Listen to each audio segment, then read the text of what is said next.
Hello, everybody, and welcome back to Final Show Films. I'm Sin, your executive producer. I want to thank you all for tuning in. I particularly want to thank our $25 tier supporters over at our Patreon page at patreon.com/fsfilms.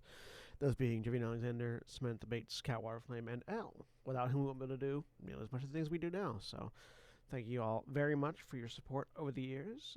And those of you that are watching live, please sit back, relax, and enjoy.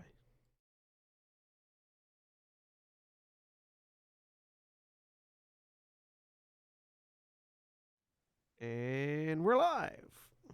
Hello, everyone. Welcome back to Stardust RPG on Trails of Stardust, the Godsblood Crisis.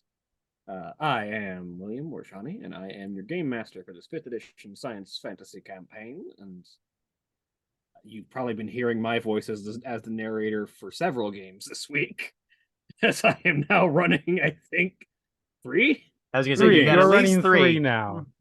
I am running 3 games a week. On stream. I'm running a 4th one off stream. But welcome again, and joining me today, we have Jeremy. Hi, I'm Jeremy. I am playing Kendall. Yes, Kendall Fairchild. An Eladrin Warlock. And Sen. Then I'm playing Coltarn, the orc artificer, gadgeteer, master maker. And if you want to cut down the number of games you're running on the stream, all you have to do is TPK everyone here, and we'll go on to my next game. Or on Wednesday. Well, the Wednesday one's about to go away on its own. Like we're hitting the episode limit. How many episodes do we have left on that? 5. 4 or 5. Four. We just did episode 20. Did 20, so yeah, there's 4 more. There are 4 more sessions on the Wednesday game. Changeling starts in early August at the soonest. Yeah. And Holly. Hi, I'm Holly. I'm playing Mistel in Varn Rogue. And Jack the Elder. Hey everybody, I'm Jack. I'm playing Till Wayland, Avian Way of the Iron Path Monk, and ostensible leader of this group, which mostly means just waiting until something needs to happen and then pointing at the person who's best at it and saying, go. And Craig. That's how leadership do. Hi, I'm playing Just Us, the ethereal, formerly known as Bees, a Swarmkeeper Ranger / Domain of Light Cleric. If only leadership actually did do that and actually knew how to delegate to the person who knows best on that thing rather than thinking they know best. And Jack the Second. Hi, I'm Jack the Second. I play Surprise, the ethereal sorcerer.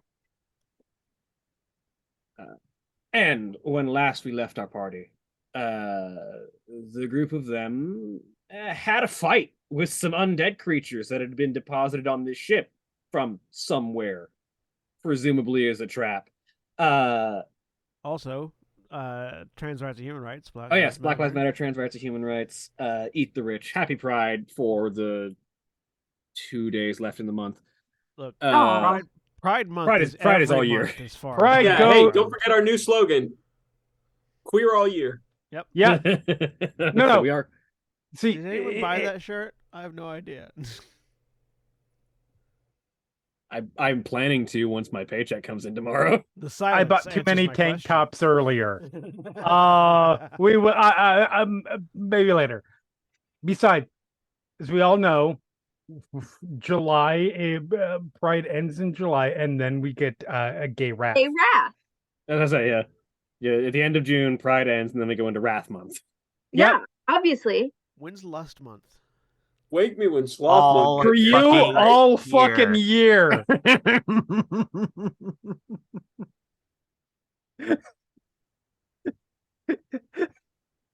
Gay Pride, gay wrath, gay envy, gay sloth. No, Also, gay this sloth stream is- has to come after gay wrath because we're going to be tired from all the brick throwings. I see. Yeah, Yeah, it's sloth. Yeah. Then you need a little bit of a lie down. Yeah. Yeah. Also, if you're Okay, gonna have I'd love sloth August is the good one because it is the hottest month, and nobody has that kind of fucking energy. Well, then Yeah, October the would be Sloth then, is then, in August. then October is gay envy and November is gay gluttony. Which, I mean, that Yeah. tracks.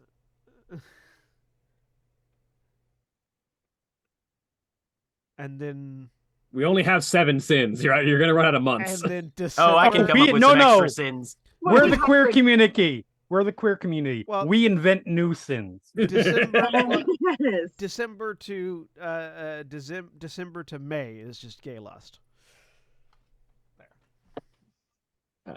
But this stream is also powered by Sirenscape. And when Johnny? last we left our heroes, Johnny, you Yes. mentioned that when last we left our heroes, we had a fight, and I immediately panicked about who's mad at who this time. I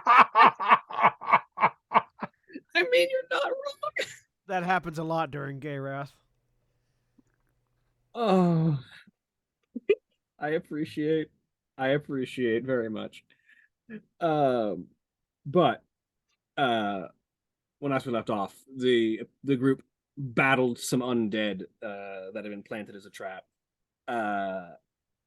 and encountered and discovered a little bit more information based on what was going on with these 3 ships, including the fact that apparently the ship's reactor has been replaced with some kind of presumably necrotic reactor of some kind. It's not providing energy to the ship, but it sure is outputting a whole lot of necromantic energy. And it's also a lot of somethings in the room with the reactor. We've replaced the Make reactor 100. with Necros crystals. Let's see if they notice. But we're not opening that door. We're going on to the skull ship, I believe. You Yeah. have an unreasonable Oh, no, we're gonna have the confidence other in ships. your party. Yeah, we're deciding to get the fuck out rather than stay on that ship. Yeah. The group began to retreat to back to the gantry to, as I recall correctly, last session it was get a rest before going on to the next ship. Rest, then next ship. And also, we have to stash our Stardust crate. Yes. Yes. The mech is carrying Otherwise, some Reaper's emissary galleon is going to come out and sink us, and we've got a Yes, lethal the Mac is level of loot carrying. here. Yeah, the Mac is carrying the Stardust. Cool. So we rejoin the group as they exit And- the Eventide. Is also carrying the Necros core. Yeah. Yeah, that we pulled out of the Frost Giant. Yep. Mhm. Which again is only in temporary storage because it was made from Xander's tool belt. Uh-huh. Are we taking a long rest or just a short rest? We're going to probably be taking at least a short rest, if not a long. I don't think we'd necessarily determined which. though. If I recall correctly, I don't think most of you need a long rest. I think Yeah. most of you just need a short rest in general. Yeah. Mhm. And I know at least Just Us is concerned about the timing, not leaving it too long. Yeah. With this Short stuff. rest while Xander and I put this Necros core in a more permanent don't open until Christmas box. You could also, hand it over to the necromancer, the soldier, and the other person whose particular role you have not determined. Ah, yes, the 3 genders. Necromancer, soldier, and other person whose role you Where have is the determined. The 3 genders. Are these the 3 that were waiting on the gate? Yeah, these are the 3 reps from the Core Adventures League. Oh, okay. We Yeah. hired so you. In that case, Are any of them? Wait, which ones are they? What are their names? They're not the higher. Amelia, Ivern, and Darius. they were our Oh, I contacts. forgot about that. They weren't core league. They were our contacts, weren't they? Yeah. Yeah. They are your That- contacts for this job. Yeah. But are they affiliated with the Core Adventures League or no?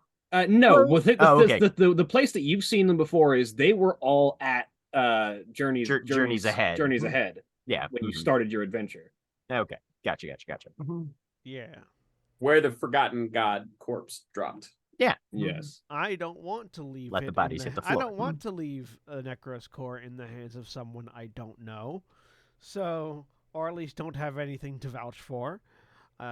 So I'd much rather put it in a more Do permanent not open storage until device, Christmas. and then possibly hand it over to the Core Adventurers League to get rid of. The hubris. Yes, enough. I, the person who have no interaction with necromancy, are the right person to hold on to this necromantic core. Oh no. I'm not trying to hold on to it. I just don't want to give it to a person about Who's gonna- whom the only thing I know is they're a necromancer. Yeah, That you can't is doubt not they're not gonna misuse long-term it. thinking. Anyway, we land on the gantry, I assume. Yes. No, we float out into space. The end. Maybe for you guys, Surprise and I are fine. Yeah, surprise and justice forever. Woo! Surprise hates justice. Their Yeah. secret. This has been their secret plan all along. Yes, you land on the gantry and Right. presumably make your way back into the field of gravity. Yep. And yeah, Till is just Ideally. beelining for our trio of reps. Darius is sort of standing at the edge of the gantry. Seems to have like brought up and manned a heavy gun emplacement in case it was needed. He was bored. He set up an artillery unit. It's fine. When I see that, As I'm you gonna do. shoot that one and point at the one full of zombies. It doesn't look like it's a ship destroying gun emplacement. It looks like he's basically like set up a machine gun nest in case anything like that needs to be shot on a personal scale comes out of the Okay, and ships. Surprise says if you've got a bigger one, you can shoot that one. Also, Yeah. don't do that because we do not want that core to go off this close to the station.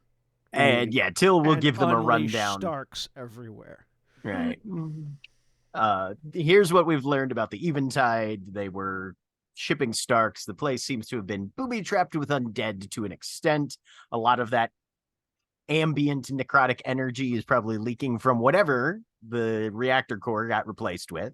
And yeah, it looks like there was best we can tell, it was a Nyx level Necros pirates attack would be our best theory as to what happened here, and they just left presents behind for whoever found this whenever it stopped drifting.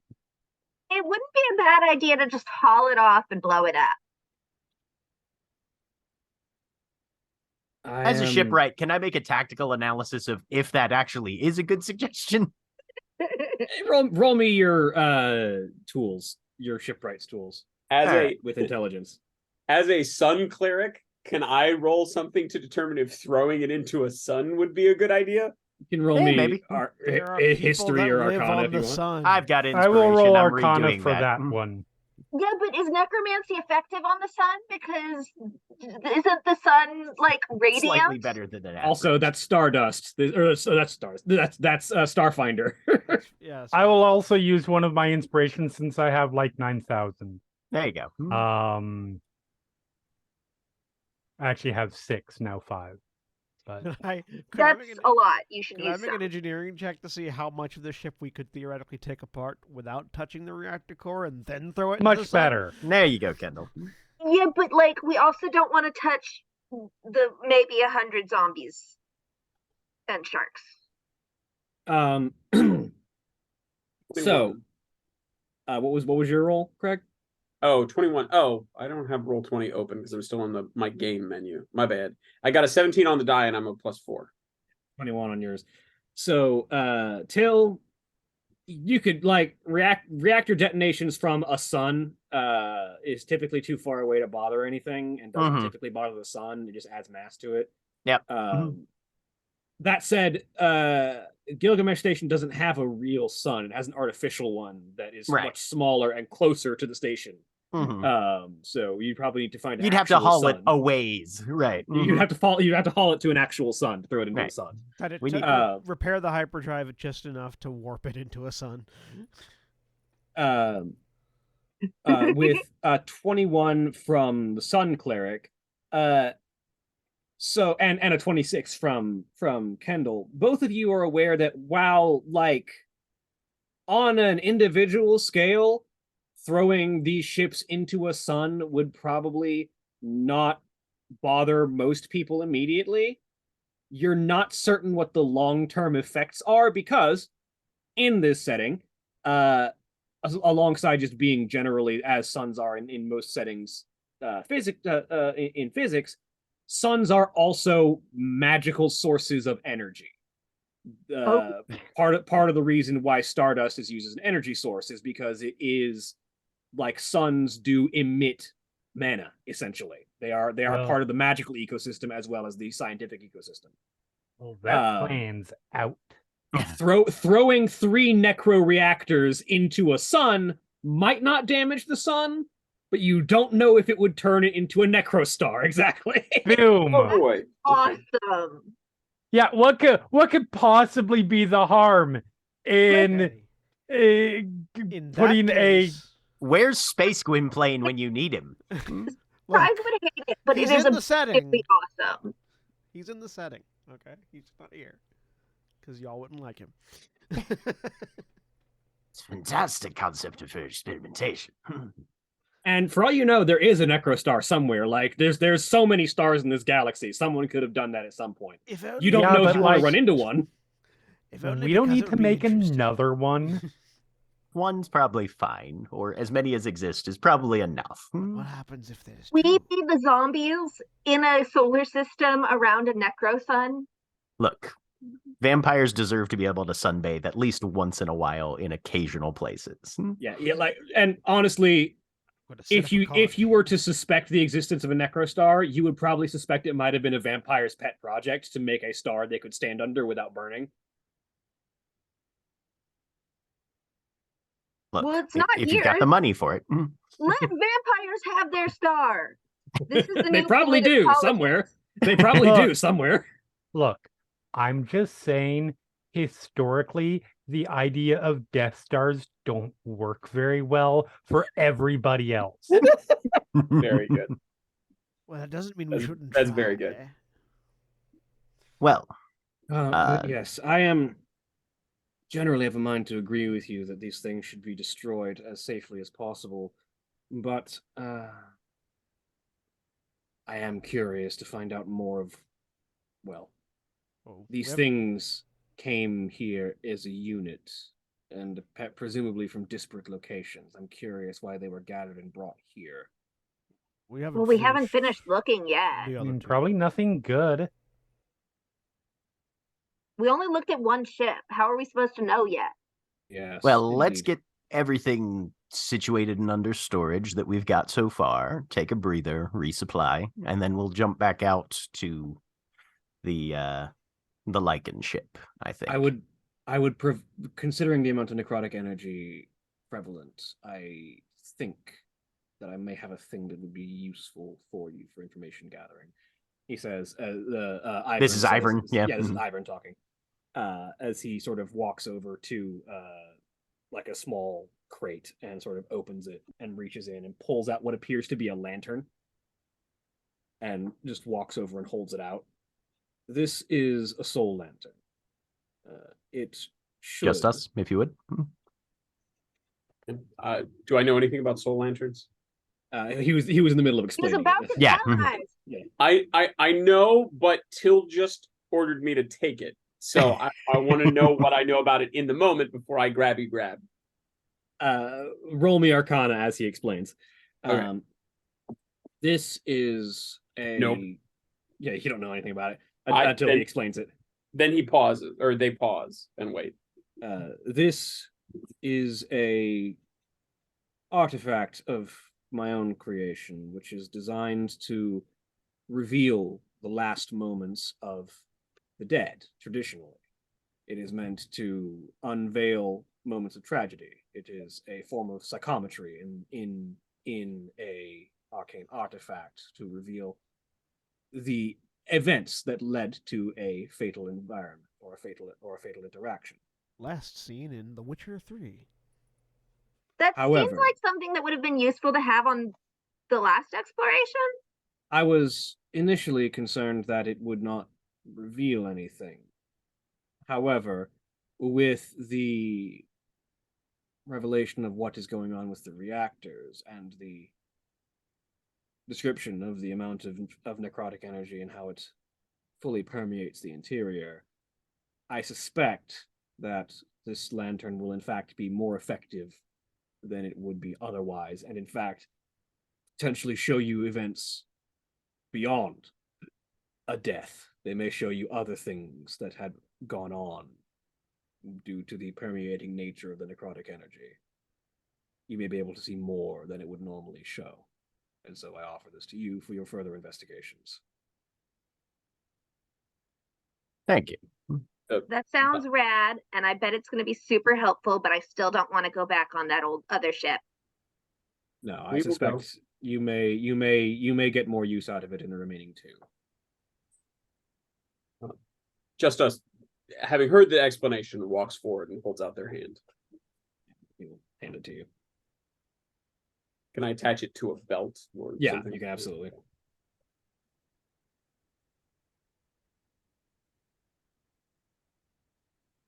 I do so. Nope. Simply unveil the ghost light within when you wish to see if it can reveal anything. And shield it again when you are done. What are the mechanical limitations of this? Is there a reason not to have it open all the time? Like, does it run out of juice or something? Or do we need to figure that out by using it? It may it can be used continuously. However, when used continuously, the information becomes more sporadic and less clear until you are getting roughly nothing. It needs time between uses to refocus its energies as it spreads out and begins to gather less and less useful information. If we are taking a longer pause between a return, I could refocus my energies and in communion with the light, we could grant ourselves the ability to speak with these spirits if we find one that seems at least a corpse that might have more information. Couldn't hurt. There weren't any corpses on the other one. Well, there were Do there we were a have few a reason corpses to on the other believe? one. There were a What? few corpses on the other one. They We were just undead. They were just attacking Oh. us. We returned several That- corpses to rest. I didn't know that counted for. I mean, they're kind of shambling around. Not I think anymore. Speak, Speak with Dead works on the undead after you kill them. It doesn't. Does Nope. it not? Okay. Uh-uh. Or it has to Not be a humanoid generally. corpse. That's right. Yeah. Rules Right, is Rick, yeah, no. Right. Yeah. Once it's been turned undead, it is no longer humanoid. Yeah. And that doesn't mhm. qualify. Yeah, the corpse must still have a mouth and can't be undead. Yeah, So that's technically, a corpse, even an inert corpse, can still be classified as undead. Yeah. Mhm.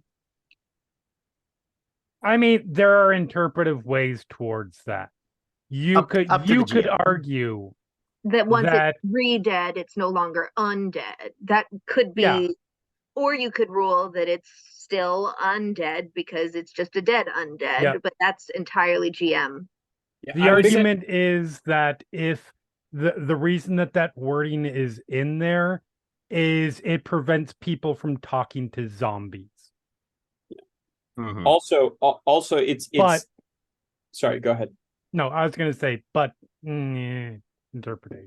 It's also different from the language on things like revivify, which specifically say it doesn't work if they have ever been raised as undead or something along those lines.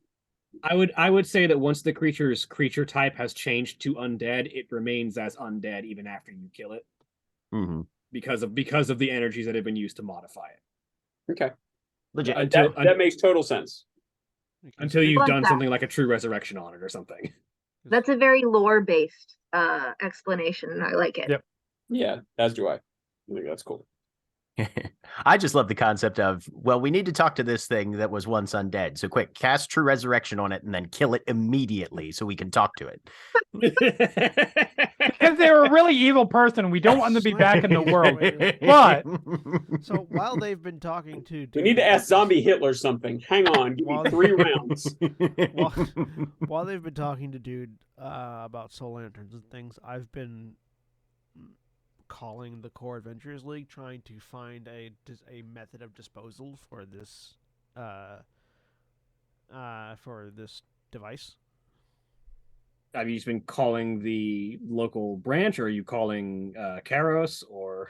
If I can call Karos directly, I would call Karos directly. Yeah, you but do have otherwise you I do would- have Karos's Yeah. contact. that. Yeah, you contact Karos. Yeah, this seems Uh, important enough. This is Karos. Go ahead. Karos, this is Koltarn of the Dust Knights. During our exploration of a series of abandoned ships off of Gilgamesh Station, we have determined likely involvement of Necros pirates, and also have retrieved and isolated a Necros heart that has active necrovirus nanites inside it, trying to ascertain if there is a readily available method of disposal on the system, hoping you might be able to point us in the right direction. Your contacts, Ivan and Amelia, are they still present? Yes, they are. They should be able to deal with that. Very well. I'll check in with them then. Thank you. Is this call? Confirmation they're safe. Yeah, Can we that's all I needed. can we hear the rest of us hear this call? No, this is inside the mech. Okay. So yeah, after that, then I will the hatch will open and Koltarn will climb out. The one talking about the soul lantern is Ivan, right? Yes. Ivan, I just checked Hmm. with name I can't think of, even though it was just told to me. Karos. Karos, thank you. I checked with Karos, and they informed me that you might be the person to speak with regarding disposal of a Necros heart that has active nanites inside it. Ah. He looks over. Yes, Amelia and I should be capable of disposing of that properly. I will retrieve the secure case from the mech and hand it over. We found this in the embedded in an active frost giant zombie on the ship. Don't let it spill. That's not permanent containment.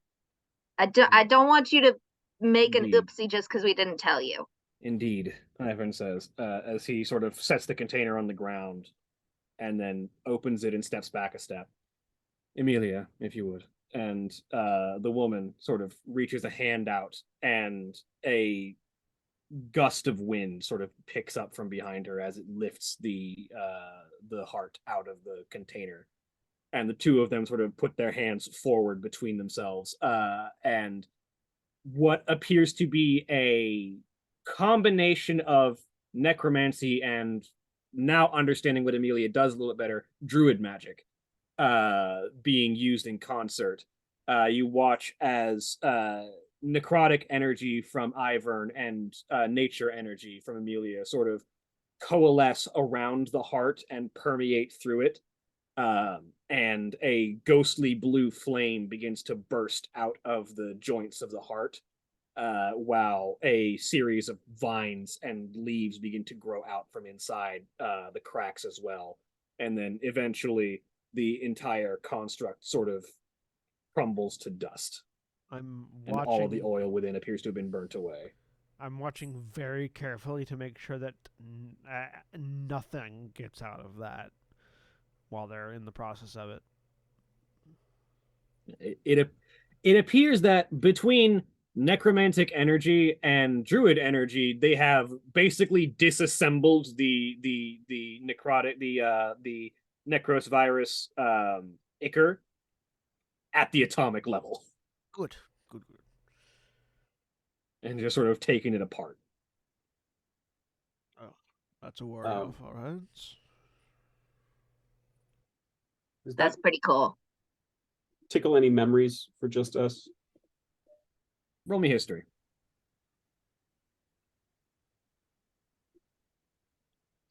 And 18. Nice.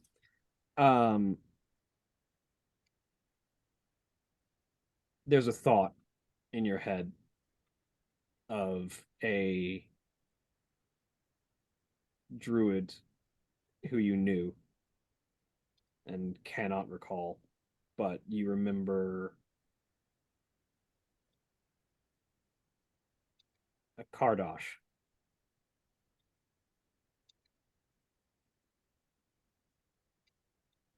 That was Kardosh, that was yeah. the name of the Kar- druid. a Kardosh druid. Kardosh the Okay. species. Right. Okay. All right. Yeah. You know why that's confusing to me. Yes. All right. There's Cardon, the Kardosh. Right.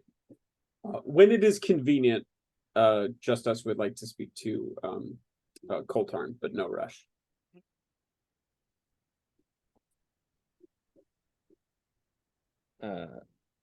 And yeah, so they dispose of that, and what is left is basically just a metal shell that has been heavily singed and grown over by plant life.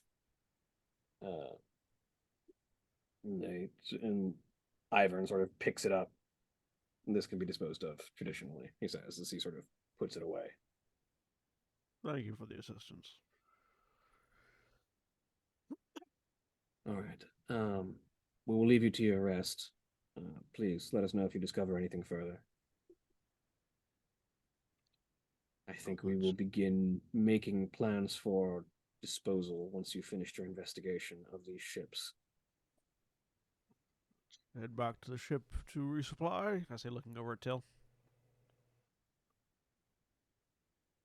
I think that'd be the wisest course of action at this point. Retreat to the Golden Volkir, and then once we're all rekitted, we'll head back out and engage with our next venue. Yeah. So the group of you return to the Golden Volkir. And you have the however long you're going to take a rest, be it a short or a long rest. I'm just to doing yourselves. repairs on the Zervan. But just us grab Coltarn on the way back. Yeah. Sure.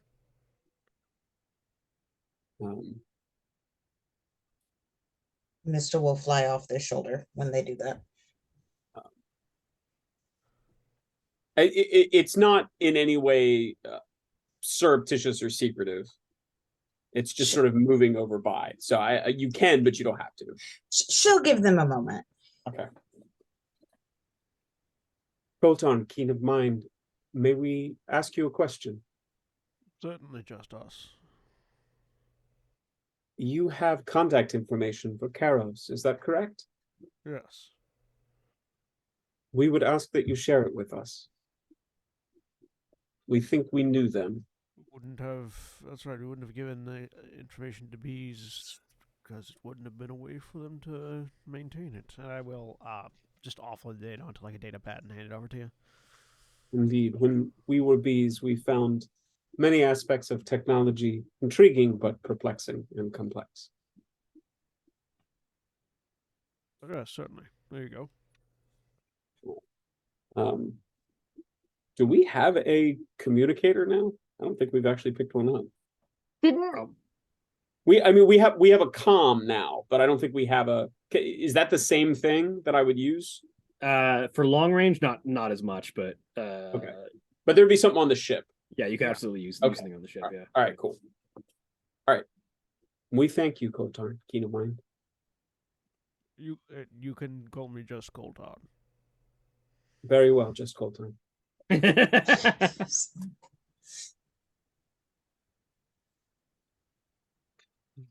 No response.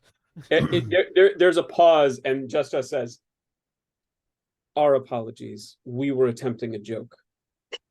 Perhaps we still have timing to work on." I think it's less the timing and more the inflection. It sounded exactly like anything else you would say. That, alas, has never been a talent in any of our lifetimes. Thank you, Coltarn. You're welcome.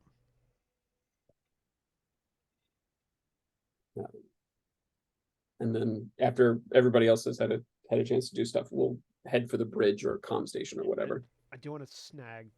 If someone else has seen they want to do first, I do want to snag Till after we get back to the ship. As you're headed back, Till looks like he's kind of doing his best eval of everybody's status right now, just more visually than anything else. But yeah, no, you can grab him. Yep. Till, could you give me a hand with the Zervan for a moment? What do we need? Just to run some repairs, and also I want to do a tactical debrief with you. Absolutely. Let's see what we've got. So, working on repairing that. Shawnee, what do I need to do to repair the Zervon? I'm unsure specifically. Can I One just second. use mending? Or Mending will not work on the Zervon. I didn't think so. 1 second. I need to pull up Mechanist's tools. repairs. 1 second.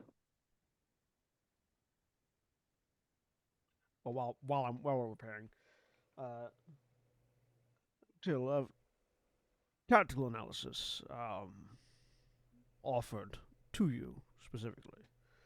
So, I understand that you are highly mobile and very effective at combat utilizing your mobility, but do you know what Zervon means in Orcish? Till speaks not Orcish. What is the translation? It's in roughly speaking, invulnerable bulwark.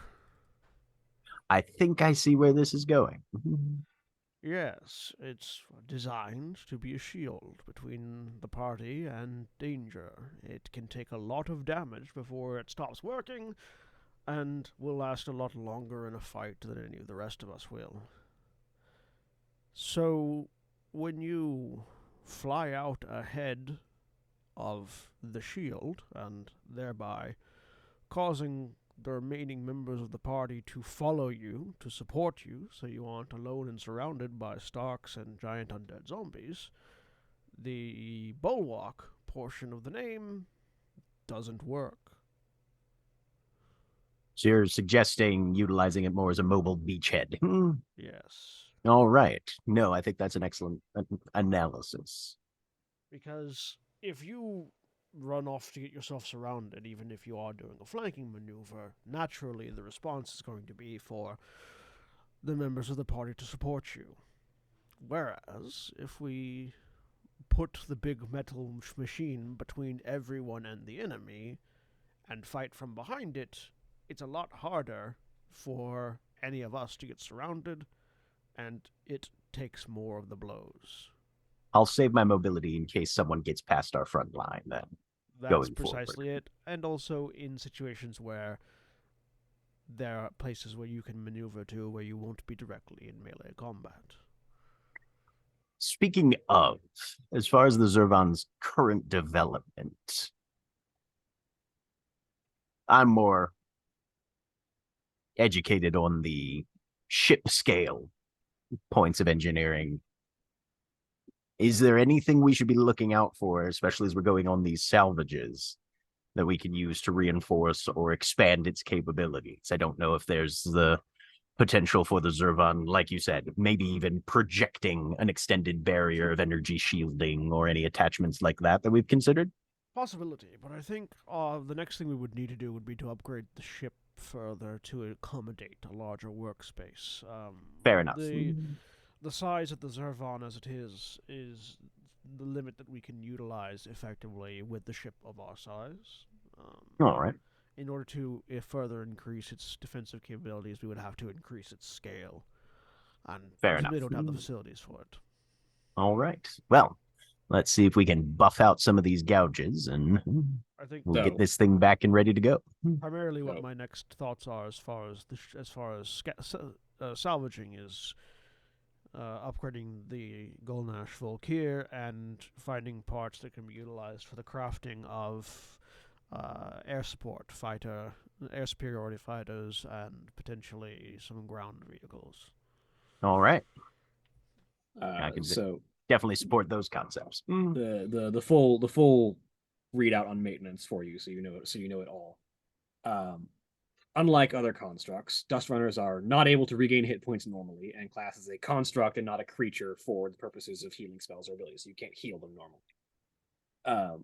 They cannot use their hit dice normally, and do not recover hit dice or hit points during a long rest.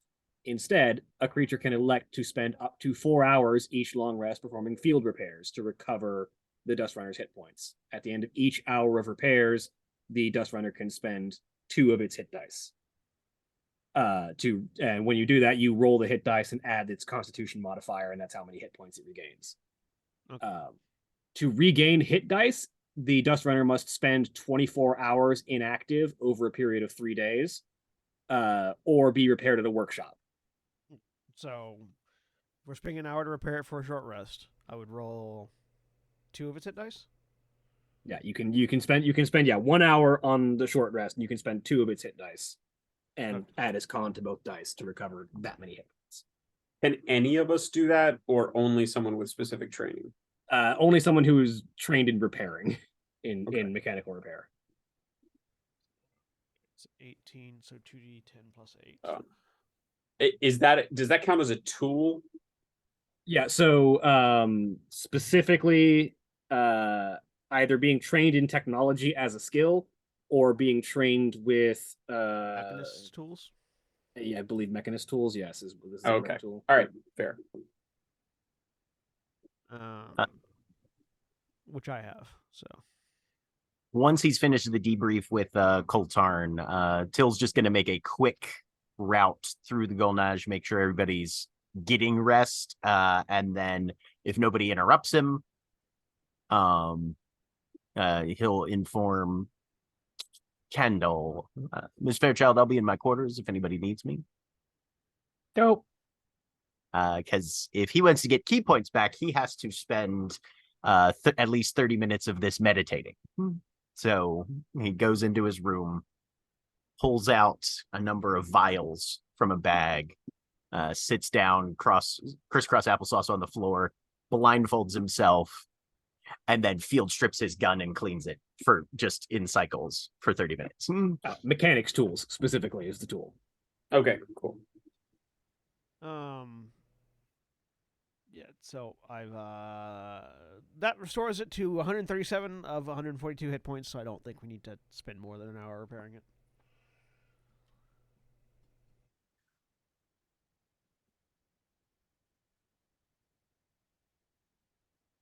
And I will be right back. But that's all that Till needs to do for the short rest, unless anybody comes to inquire further. All right. Does anyone else have Sorry, Mistel wanted to talk to Kendall, but I'm currently fighting with a child, so it might be a little difficult for me to do right now. To fight with 2 children?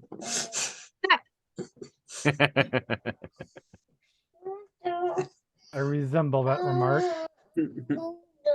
I'm gonna have to put a kid to bed in a minute. Yeah, we can go on. Sorry. We can go on a break. I apologize. Whenever you are good to put kid to bed, and whenever Sen gets back, we can go to break. Okay. Just let me know when you're good to go. Yeah, like I'm trying to give it a few more minutes. But yeah, Mistel would like to talk to Kendall. We can try this. I can bound and gag a kid. I'm kidding. No one come for me. Cool.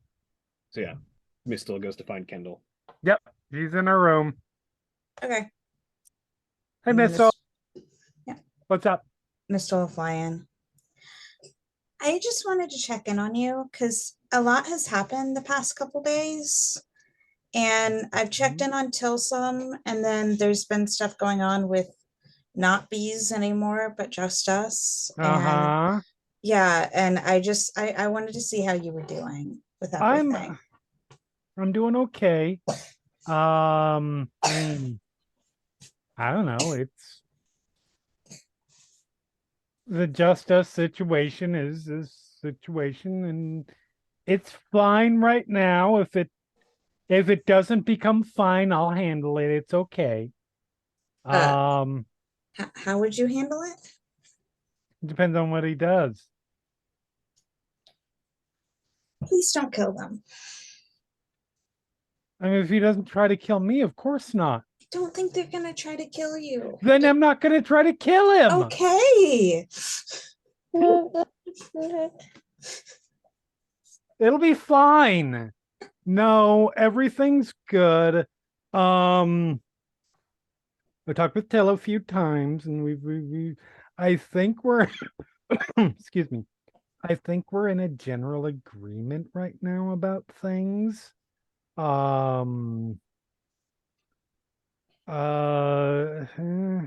mean, we're off the ship, which is good. How are you doing? I'm okay. Are you sure? Yeah. Because it has been a lot. It's been a lot. I like Just Us, and I think things are gonna be okay. Mm-hmm. I'm still a little, I don't know, weird feeling about everything. I mean, it's an what can you say adjustment. about it? It's That is what you can say about it. Yes. Yeah, you can say that. you absolutely can. That would work. I mean, that's elementals for you, I guess. Like, I don't have a lot Ethereal. of experience. Ethereal, thank you. I would love it though if that's what Kendall said. Yeah. It's elementals. No, it would be ethereal. She knows the difference. What the fuck did I say elemental anyways? Oh, I know why. We've got 2 elementals in our changeling game, and I've been Oh, right, yeah. Yeah. I put together the cast list for that on Airtable last night. So anyways, that's how my brain works. But that's ethereals for you, I guess. I don't have a lot of experience with them, but my dad's worked with them a few times, and I've seen them on the side. It's fine. It is what it is. We'll just have to see where it goes from here, I guess. I also wanted to ask you a question, and I'm just going to be blunt about it. What's Okay. going on with you and Xander? What do you mean? Okay, you've basically been acting like you guys are a thing. No. And you kind of been toying with his emotions. Okay, no, definitely not. Isn't really fair to Xander. That's not true. That is 100% not true. You're Listen, confusing the poor boy. I know how to play with emotions. I've seen people do it. I'm not proud to say I've done it myself from time to time, but that was like high school days. No, absolutely. That is what makes you say that. Well, you and Surprise have been fighting over him like he was a bag of left him chips. alone. We were fighting over him. And now you're like with him all the time, and you're like dragging him places, and I'm wondering what's up. First of all, we haven't been fighting over him. That's not true at all. I would argue that you were using him. Both of you were. No. Yes. No. No. No. No. I love the pause. It's like, wait, was I? Listen, I've just since the whole, thing with Just Us and /B's and him, like, I just wanted to make sure he was going to be okay because he almost wasn't. Okay. Right? Yeah. It just seemed like there was something more going on, and I was seeing. No. What was that? Okay. That was a. Okay. Listen, he's great. I like him a lot. And I just want to make sure he's going to be okay because it's been made out a point that, we kind of dragged him along, and I kind of was the person that dragged him along. And yeah, and you continue to do that. And well, but he's here now, and if I was just like, all right, I brought you here, and now I've just abandoned you, and left to do my own thing, and you're alone. That wouldn't be right. So I'm just making sure he's okay, that he's being taken care of, and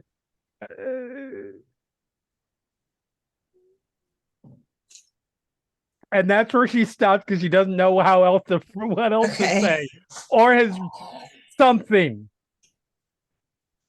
Okay. I just thought I would check. I wish I was was there to make wrong. an insight check. So good. I totally get it, but no, it's fine. Okay. Okay. And if you do like someone like Xander, it's best to just be upfront and honest. I mean, duh. Okay. Just Okay. saying. Okay. Okay. Okay. You sort of have to be. Xander's pretty oblivious. Okay. I would desperately love to cut to Best conversation. I know. I would desperately love to cut to Jasira and Xander.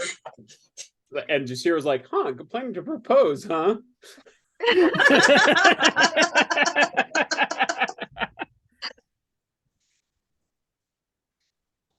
Well, I just thought I would check and everything. Okay. No, I totally appreciate that. Good checking out. But yeah, no, everything's fine. We got to see what to do from here, I guess. I know, I'm gonna be honest, I zoned out a little bit when they were after the whole blacks, we determined not to put it in the sun. I kind of zoned out a little bit. So did I. It's best to just smile and nod, and then they think you know what exactly what's being said. Yeah. And then but then I can ask later, and they'll tell me, so it's fine. Okay. Cool. All right. Well, I'm gonna go do stuff, and I fully believe that you don't like Xander now. All right. Bye. Bye. And she'll fly off. I do love the two people who are bonded by never pays attention to what's going on.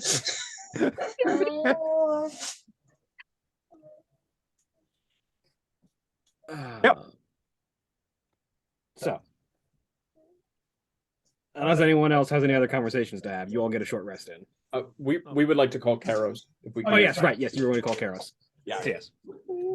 You bring up the holo call and contact Karos. Yes, hello. Oh. It's been a long time since I've seen you. Hello, Justa. Sorry, correction. Hello, Zarathrax. Hello, Karos. We are no longer Zarathrax, although Zarathrax is here with us. You have more recently met us as bees. I had suspected as much. We have been through some interesting times, as have you. But we contact you to let you know that we have failed. The Forbidden God is dead.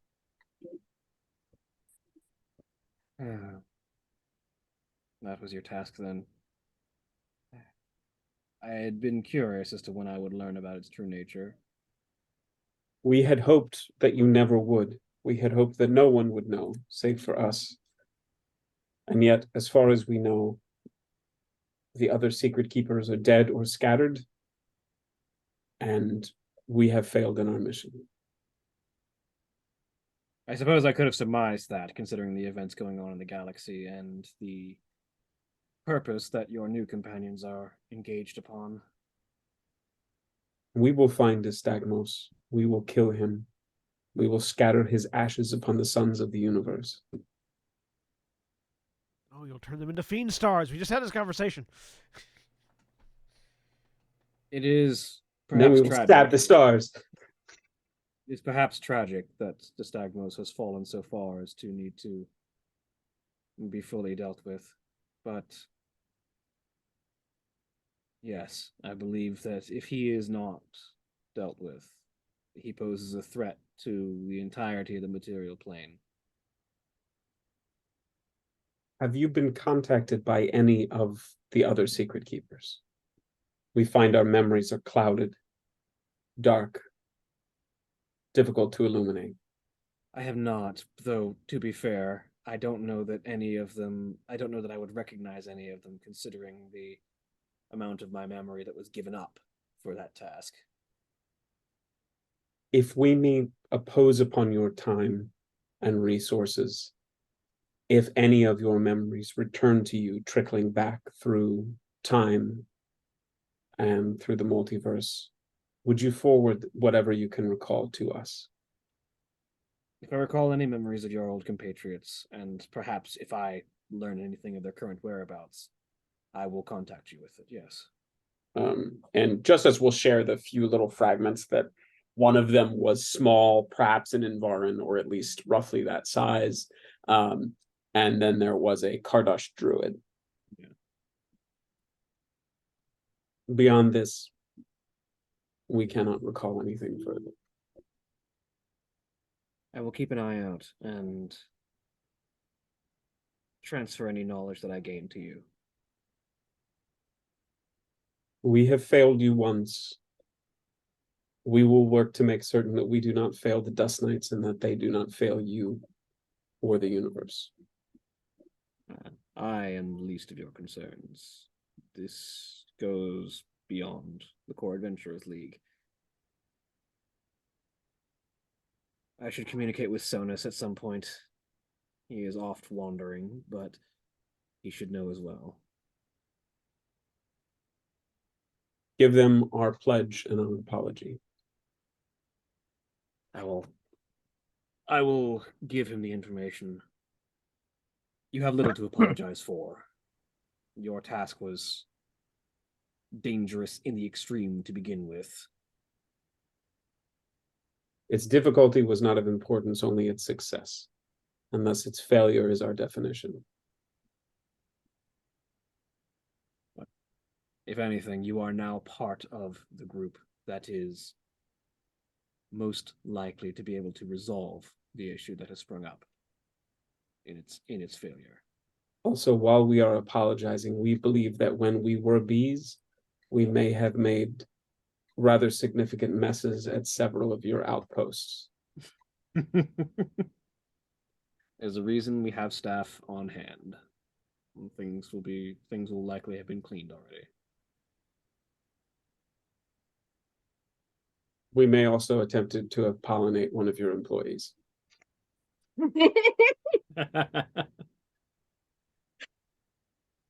I would not worry. In any event, Well, it be is well good to and see walk you in. again. You It be is well good as to- well. It is good to recall your face. Be well and walk in sunlight. And they will end the connection.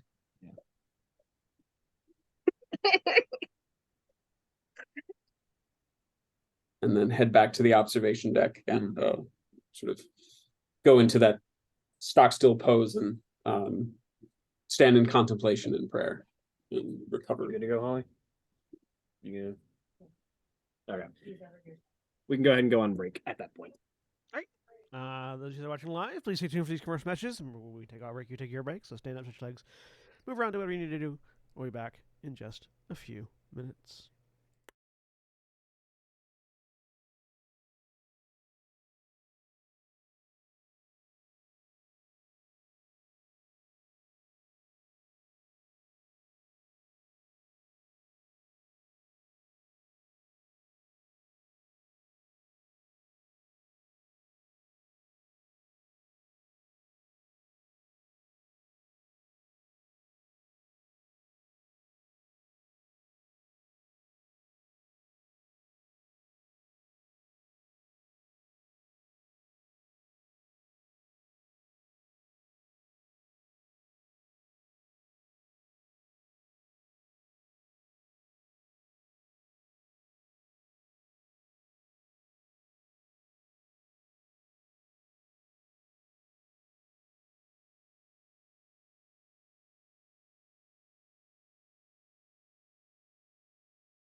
We're back. A dinosaur story. No. Muted, Shotty. I was muted the entire time. Welcome back, everybody. Yeah, so the music stopped playing, or did I just accident? No, it's still there. Oh Just yeah, put it on mute. Sirenscape. Yeah, that's a thing, by the way. We're a well-oiled machine here at Final I've Show had that Films. the whole time. Okay, I've been Sam here Reich. the whole time. There you go. Yeah, we both went to the exact same place. I thought it. I just didn't say it. You can be cool too, Jeremy. It's fine. We Thank accept you. I am cool. I mean, Yes, now, yeah. that is- The coolest thing, of course, is to say that you're cool. Right. Yeah. 100%. Obviously, that's how you know who the coolest people are. They're the ones who announce it all the time. How are you going to know if they don't tell you? Exactly. But You'll know. but you all get a short rest in. Feel free to spend hit dice if you need to regain hit points. Being cool is like being in love or being a Republican. You just can't hide it.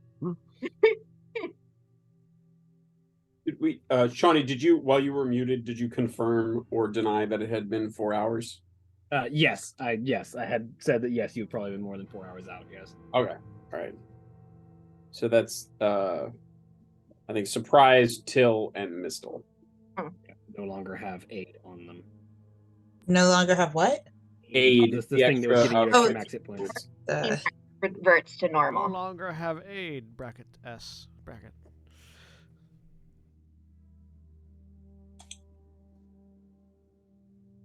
As everybody gets assembled, Till's going to try and pull Kendall aside if possible.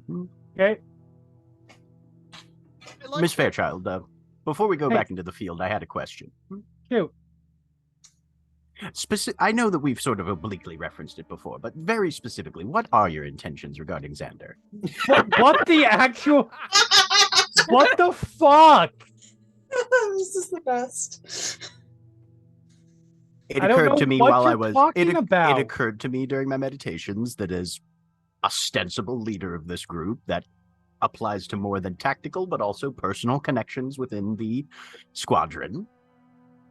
And if there's an emotional bond there that might need to factor into tactical decisions, I'd like to know about it so that I can ensure that nobody is put in an untenable situation at any given point.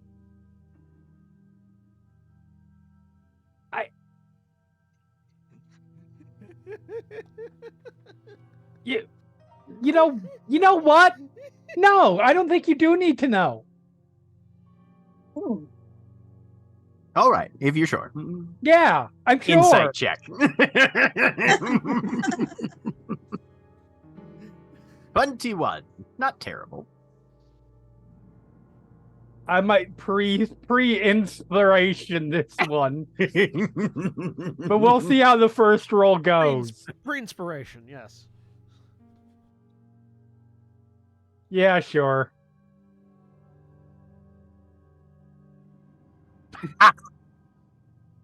Inspiration, useful to me as it always is. Why do I never spend this stuff? Get that natural one right there. Because I'm an inventory hoarder, but also for this reason. I mean, you might have hit on some things. I might have whispered some things to you that are currently aware in character now. There we go. Cool. Just wanted to float that out there. Also, she's very offended at the moment. I like that. I apologize if I stepped across any boundaries. It was very much a question on a group level. I'm not trying to intrude in your private affairs. It is a narrowed eyes. He genuinely is looking at this like a hey. Oh, absolutely. Right, yeah, Whether or not she appreciates or has empathy for that, He's also known elements of this dynamic or not, someone who works for her father. Therefore, Uncool. The servant doesn't need to know about my relations. No, Daddy like, doesn't she need to didn't know. say that. Yeah, it was the you might report this back to my dad, and I don't want my dad getting into my relationships thing. Look, I you know what happened the last time my dad got involved in one of our relationships? We haven't seen him I don't want to know. or her. I Never found the body. I appreciate Neither that of them. Our like, I want to talk to this person shorthand is I pull them aside, which just implies to me that all of us have shepherd's crooks, and just at any point in time, any one of us might get yoinked off screen. Right? Vaudeville style. Yeah, exactly. Is there any other way to talk to someone? The shepherd's crooks are color coded, so you know who's trying to pull you into a private Yep. conversation. Yeah, I was going to say not in this group. So yeah. So that conversation having been had, All right, who's gonna ask her next? Right. Jasira. So what's the deal between you and Xander? Warning, at some point, Eldritch Blasts are going to become part of it. I'm just going to say. That's why I wanted to get Till in at number 2, because rule of threes indicates that everything blows to shit on the third ass. Coltarn has Kendall, we have a curiosity, but Banishment! Kendall has a curiosity, Coltarn has a curiosity, but he doesn't care enough to ask, so it doesn't seem like a big deal to him. So. Yeah, because as I realize it, Eldritch Blast won't do anything. Banishment will, because then she can just walk away, and when they come back, she's not there anymore.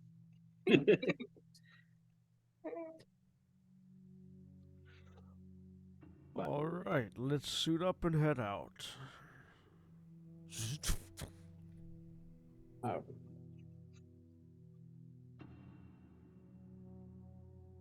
We raised an uncomfortable issue previously, but perhaps in a moment of calm, prior to descending back into the ship, we should attempt to raise it again.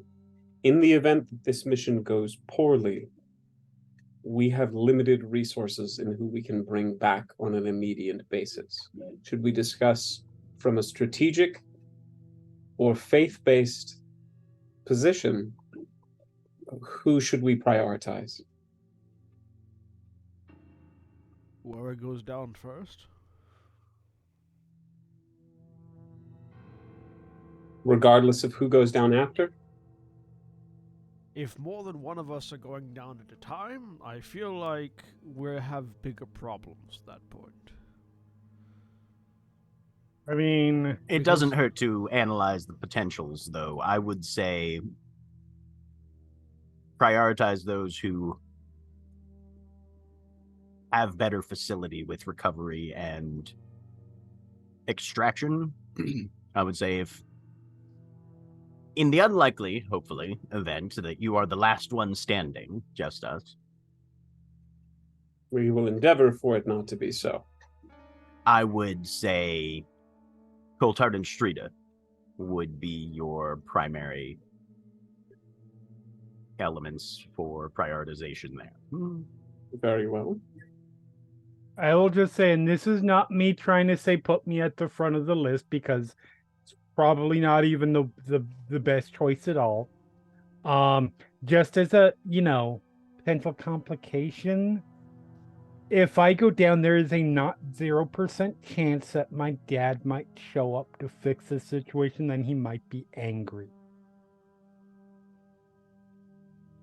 That seems That as is a though- valid point. It's just something to keep in mind. I'm not saying Under no bring me circumstances back.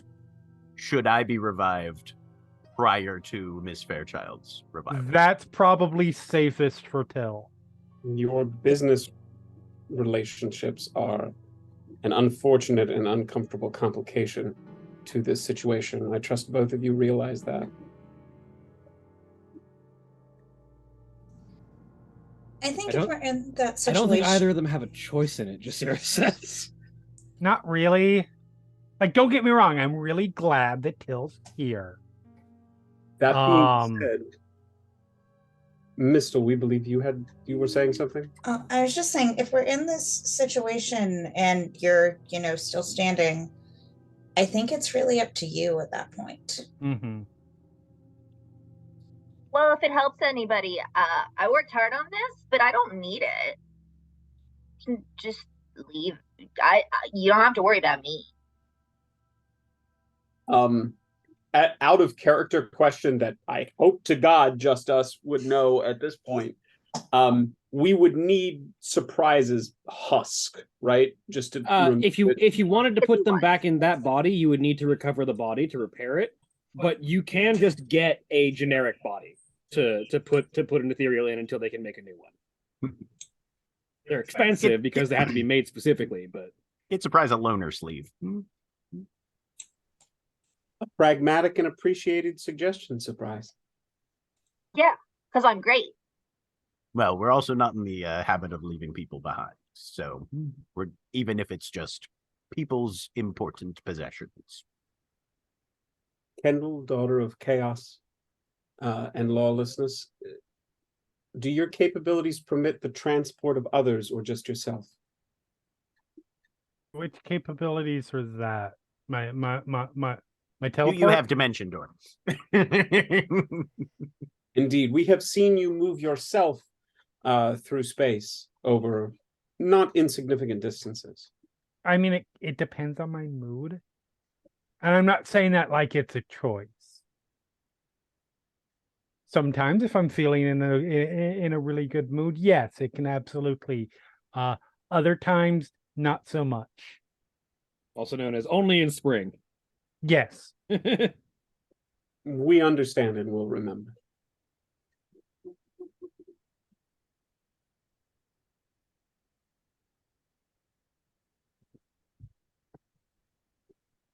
All right. Well, that is concluded, and we have at least a decent couple of decisions on the table. How do we all feel about a Lycan ship?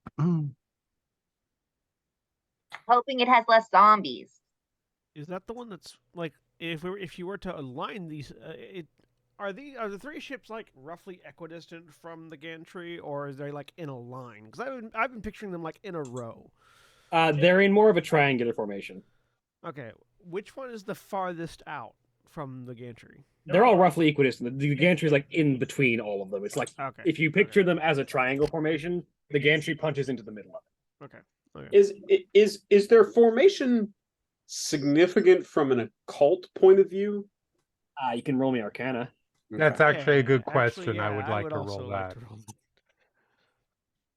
roll That's an 18, and I guess I'll wait to see what Justice knows, but Justice will certainly voice either a suspicion or a suggestion. I don't have guidance. It's just an 11.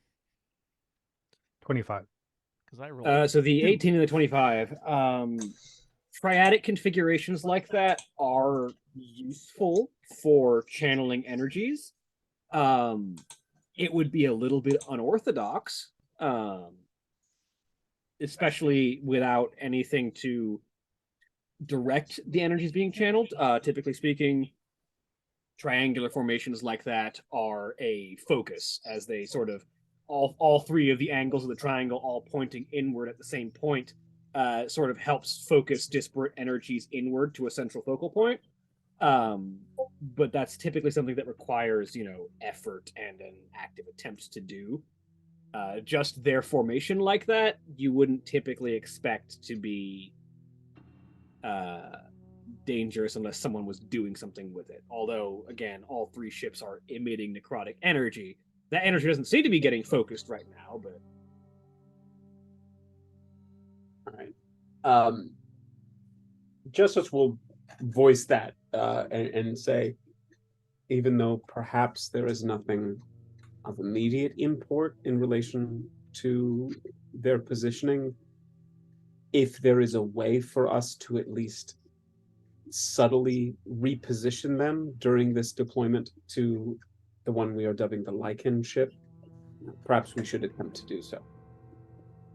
I mean, the way you guys all keep saying ship, I just keep expecting sexy guys who turn into to werewolves. So I'm all for it. Point of I order mean- of the character. That's what I assumed we were saying. Not Yes. or As, as far as I'm fungal? aware, it's not a symbiotic fungal. Yeah, ship. I was like, Right, I mean, hey, we may have a Zootmoy situation on our hands, but It's just full of clickers. Yes, the ship is Scolian, which means shifters. Not necessarily just wolves, but shifters in Mhm. general. the Yes, I understand that. Oh fuck! I understand all that, and my statement as it is stands. Yeah. Are werewolves particularly sexy? I don't think we're gonna yuck anybody's yum around here. Well, I just don't know. And I'm just Well, saying. then I I guess hear we'll find and I out. go to Michael Sheen and Kevin Graveau, and Yes, the famed elvish actors. You can let no, us like it. Underworld references, you pop culture illiterates. They were. I'm with they you, were buddy. There were cross in and out of character references happening there. So, Yeah. if you see a particularly attractive, shape-shifting corpse, let us know. Otherwise, let's go. It's good to know people's interests.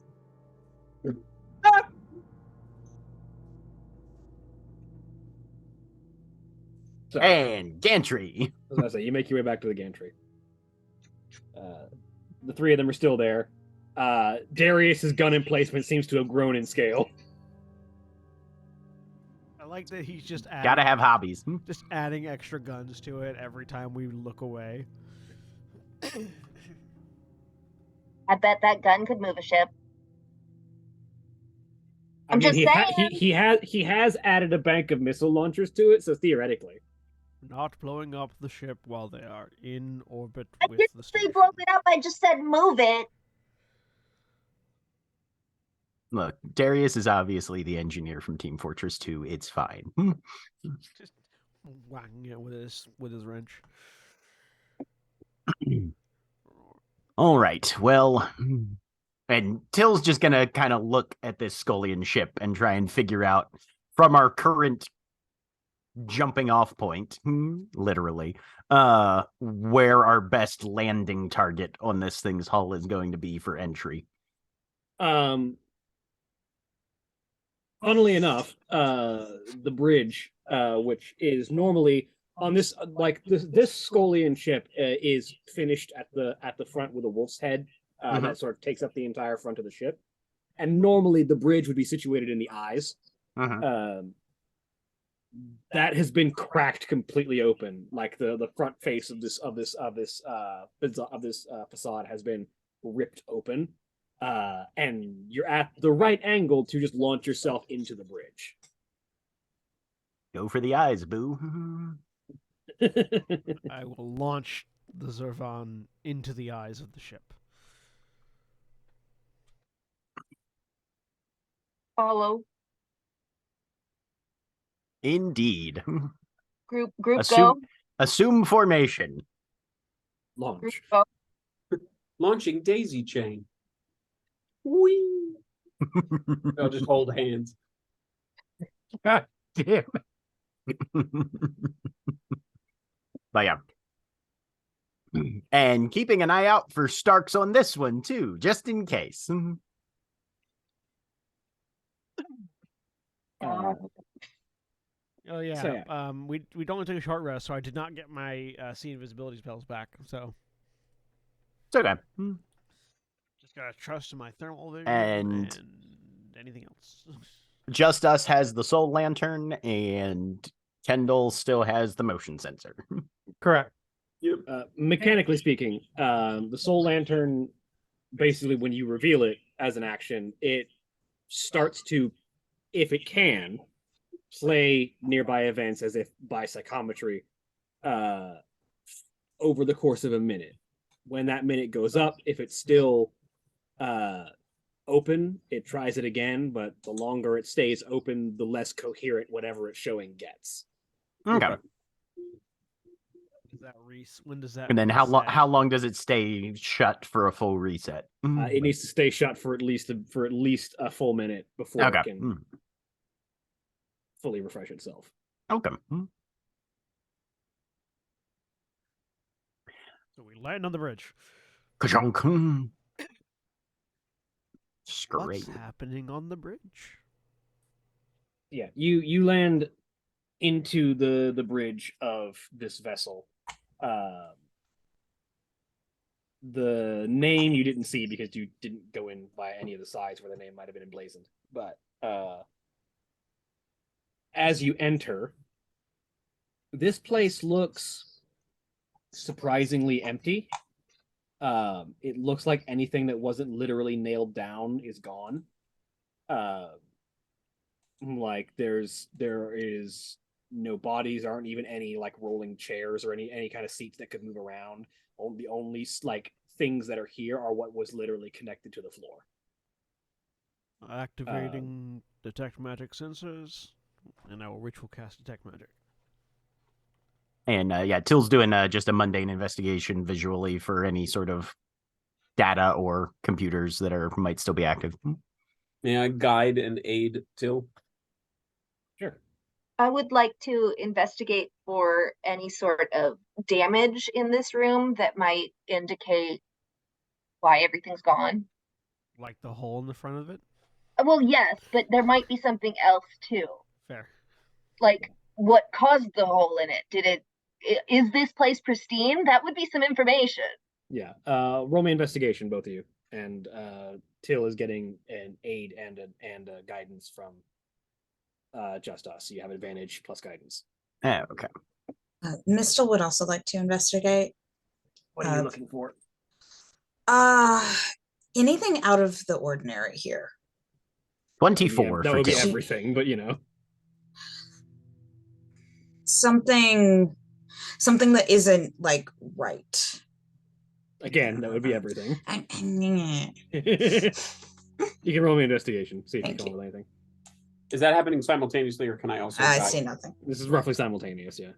I'm keeping an eye on the motion tracker currently. It I have a seems- job. it's- I'm it- sticking to my job. It seems empty at the moment. Okay. Power systems up at all? No, this power is similar to the first ship. Power is completely gone. Some emergency systems are on, but that's about it.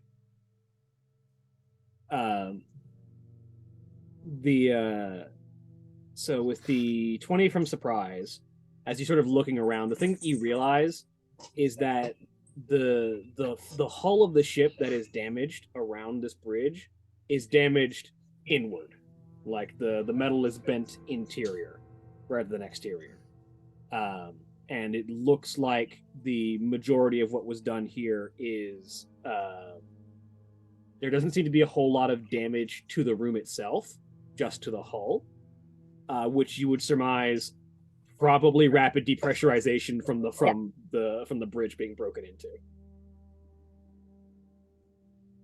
Anyone and anything that wasn't nailed down probably got thrown out into the ice, out into the frost,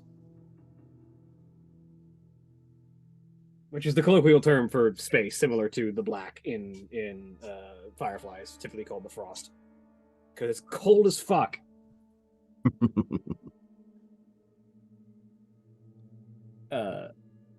But with a 24 from Till, what were you looking for specifically? If you could find any level of computer terminal that looked like it might still be intact. Obviously, if nothing's powered, he's not really expecting for, but data. He's looking for information specifically, or any sources thereof. The computer banks appear to be completely off. You don't even have the one remaining that's still blinking like you did on the first ship. But the bit of information that you do glean from the pilot's chair, which has the standard control scheme that most ships do, the ship's name is emblazoned on the back of the seat, Okay. And you find that this ship is named the God. What I literally wrote this name down. Hang on. No worries. Yes. Okay. Yeah. The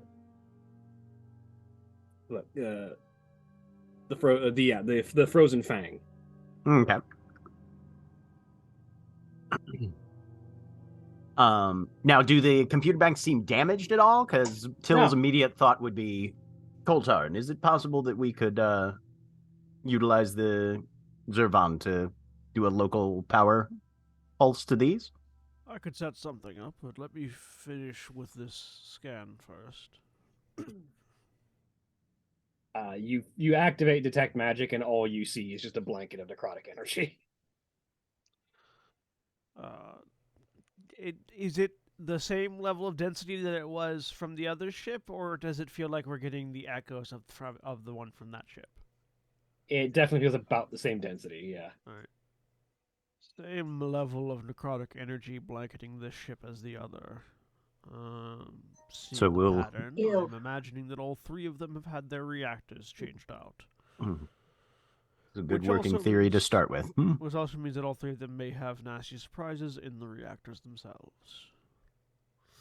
As to the terminal, I will exit from the Zervan and see if I can either use it or use something else on my person to power up a computer and get it on.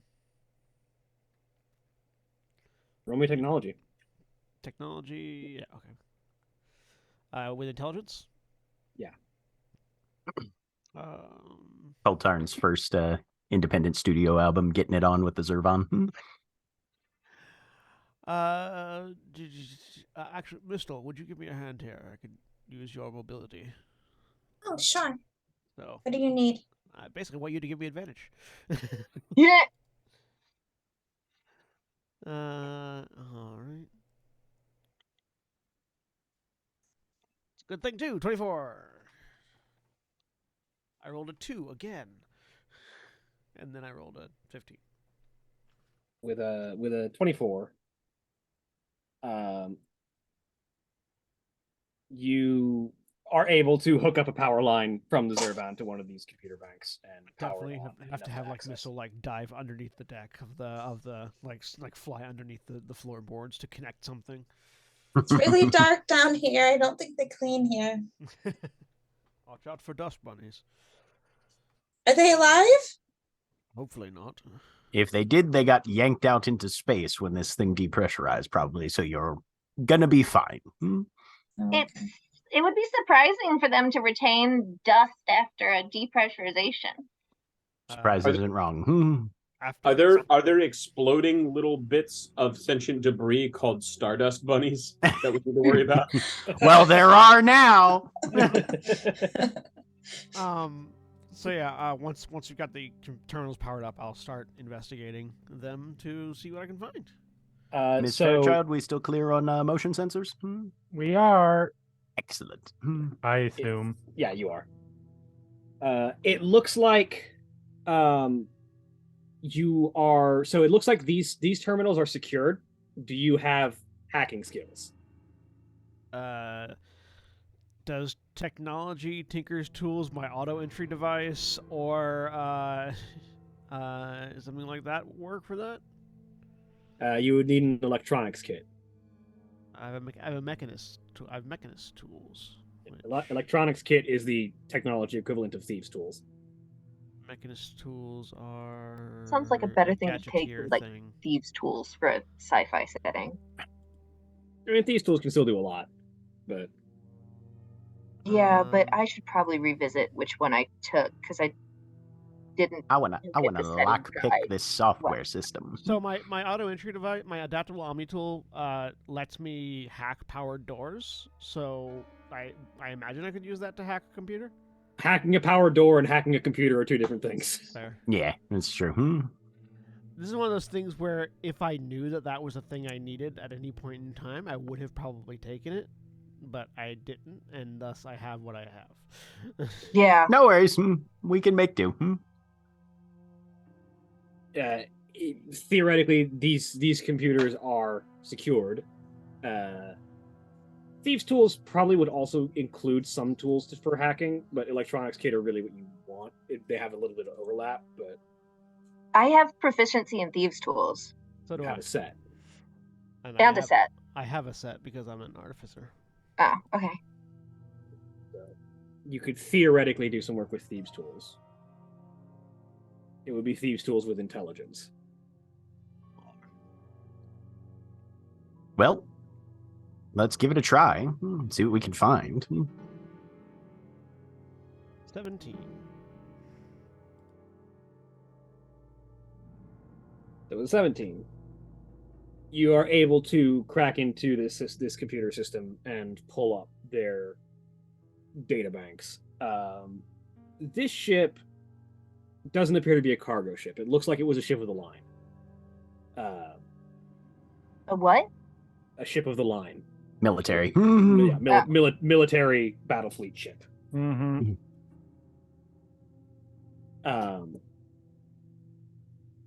You're getting like some basic readouts. Everything is reading is offline, but you can see what is supposed to be there.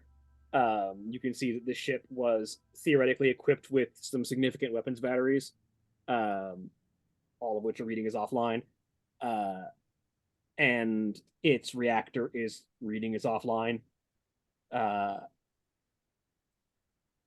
And as far as data goes, you get the ship's name again, the Frozen Fang, and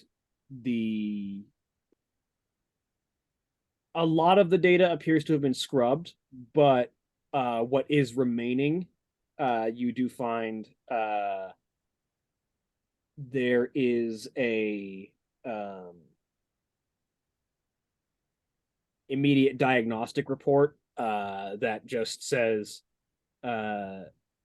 bridge cabin depressurized, atmospheric levels dropping, and it seems to be what you would surmise would be that probably according to protocol, this ship's data was wiped before it could be claimed. Probably an automatic process. And the only remaining data is what came in after being wiped, which was the depressurization of the ship and the loss of all hands. So Hey, Justice. military vessel. So Indeed. aren't just relaying this information. We should probably find out if they were in battle when they depressurized. There's ways we can figure that out, right? There's the gesture at the lantern. Are there corpses around? Not that you can see. Wait, doesn't it just show wasn't the thing that because of the amount of necromantic energy, it'll just show what's going on and what went on in a room? Yeah, that was what Ivern intimated, was that the So we don't need corpses yeah. anymore. the high concentration of necromantic energy here might just show you what happened. Oh, okay, cool. Yeah, I misunderstood. So it's like a Dark Souls thing. All right, Justice will fire it up, and it's like, we don't understand. All it says is try finger but hole. Yeah, It's the bodies literal- probably all got shunted out into space because depressurization. It's literally the Soul Lantern from The Witcher 3. So we will pull it out and I guess unhood it. Is it a hooded lantern? Yeah, it is. Yeah, it's essentially a hooded lantern. And Shawnee, in the computer info that we gathered, there was no last laid in course or no, all of that seems to have been wiped. right. Did we Okay, get a gotcha. name? I'm going to try. Frozen Fang. What was it, Jack? Name of the ship is the Frozen Fang. Okay. Sorry. I'm going to try. I realize the odds aren't great, but I'm going to sort of, whoever's at the concert, just sort of push him out of the way. And I'm going to see if data gets deleted, sometimes it can be recovered. Do you have technology skill? I have computers as a proficiency. Give it a shot. There's a slight Your confusion as you push. Good thing I Tessa have out of the way. 4 4 inspiration. I'm Do you want help at all? I'm assuming Yeah, this is just something that we can intelligence with aid. proficiency. Yeah, intelligence and proficiency. Yeah. All right, I'm gonna Arcana then. We'll guide you. It's the same thing. Okay, Take a guidance and an 8, I guess. Yep. 13. I'm gonna inspiration that one at the very least. Well, you've got advantage But on this you got as well. advantage. Oh, that's true. I do have advantage because I'm getting help.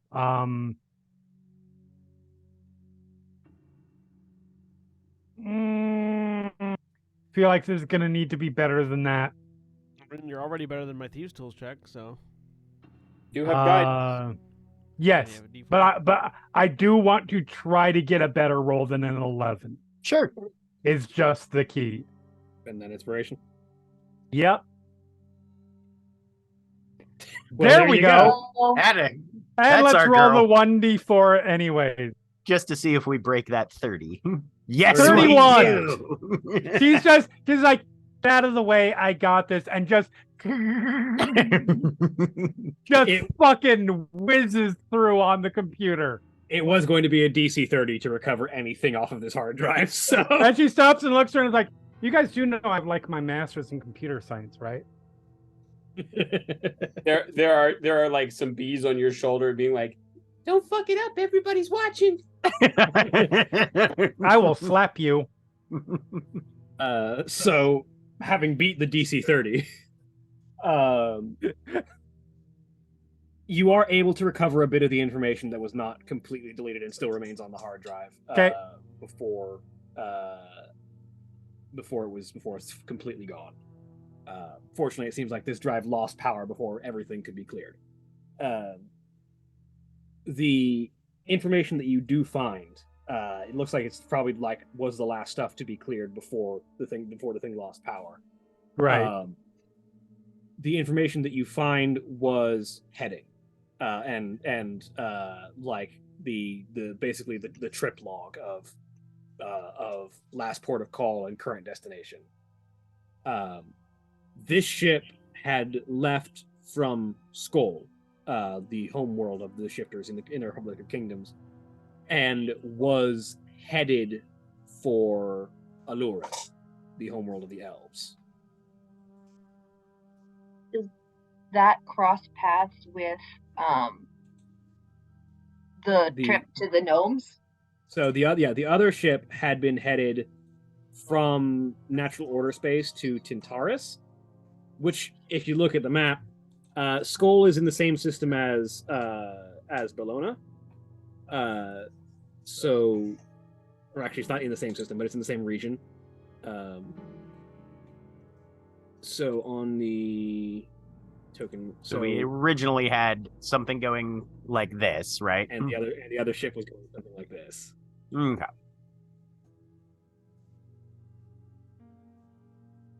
So you got two ships that were in roughly the same regions of space going in opposite directions. Okay.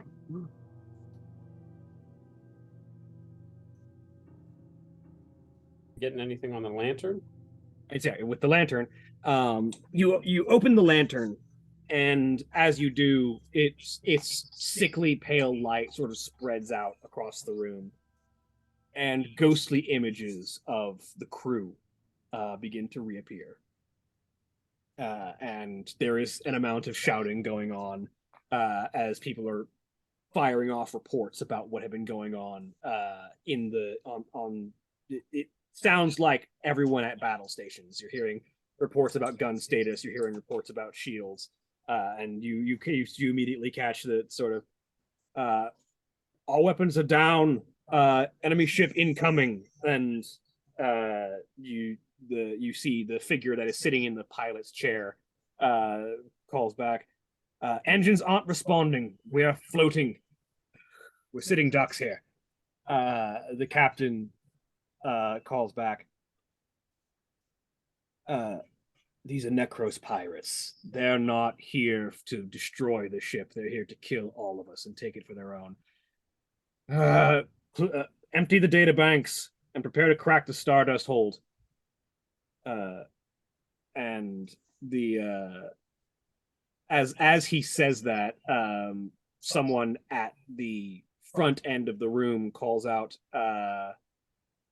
incoming breaching drill, and the rest of the group sort of looks up, and there is you can't see the wind, but there is a very obvious motion of air being sucked out of the room as bodies begin to fling themselves through the hole that forms, and the captain appears to be the last one standing, as he is like gripping onto a desk for dear life, and he sort of reaches out and slams a button on the console, and then a bullet passes through and punches through his helmet, and he, dying, lets go of the computer of the console and drifts out into space. A few moments pass. What's Sorry. the button? I'm gonna go look at it. Yeah, if you look over to where it was, it looks like it was the emergency clear for ship is about to be taken. Wipe everything on the computers. So not the Stardust explosion. No, that does not appear to have hit the Stardust holds. All right, cool. A few moments pass, and a trio of figures enter into the bridge from the hole. Two individuals who just seem to be dressed fully in completely armored outfits that sort of conceal any features, but carrying vicious, serrated-looking blades and pistols in offhands. The third individual is not wearing any kind of obvious spacesuit. In fact, they seem to be wearing a finely tailored outfit. This sort of like long tailored pants and ornate boots with an open jacket, long wide brimmed hat that seems to have not been blown away through space, with a rifle just sort of held in their left hand as they sort of shoulder it as they step on board. It's Nyx. Long hair sort of draped around mid back, with Seen her before. a sort of nonchalant look around as she enters the captain. She enters the cabin of the bridge, and sort of, well, I suppose this one will do for number 2 of 3. Let's get our job done. Clear the levels, make sure there are no survivors, and prepare it for our guests. And the lantern, everything starts to get slightly less focused as you start to see, just sort of as the first minute passes by and the lantern loses degrees of focus, you lose the definition. Half a dozen, the second that she appeared, half a dozen bees, not the luminescent ones, but the physical bees that are still sort of following Justice around, fire out like they're trying to attack her. And at the end of the Justice will hood the lantern at the end of the vision. That would confirm that all 3 of these then were presents sent by Nyx. Fuck that hoe. And that the number was significant. I'm not a fan. I don't like it. I doubt we're going to be able to salvage anything worthwhile off these 3 ships, knowing that they were sent especially for this particular purpose. I think we should just blow them all up. And send them away, yes. Alternatively, and he just lets that hang and then goes to do something else. Are you going to finish that thought, or are you just going to say that as if you had something else to say, Till? I think he's trying to sound smart. What? The idea of taking we've established already, I feel, that there's likely a level of alliance between Dystagmos and Nyx. Who? Dystagmos, the leader of Zarhide. the one attempting to bridge the gap between realms. Do I know anything about this? Big Demon King wants to kill all of us. Yeah, you might have been informed on the mission the group is going on, or you might not have. This might be the first time you're hearing it. I don't know. That's up to everybody else. I feel like probably this is the first time because we are good at informing people of things. Yeah. Jasira's father. Yeah, He sucks. The Dust Knights were formed when the Oracle on what is the name of that? Nocturna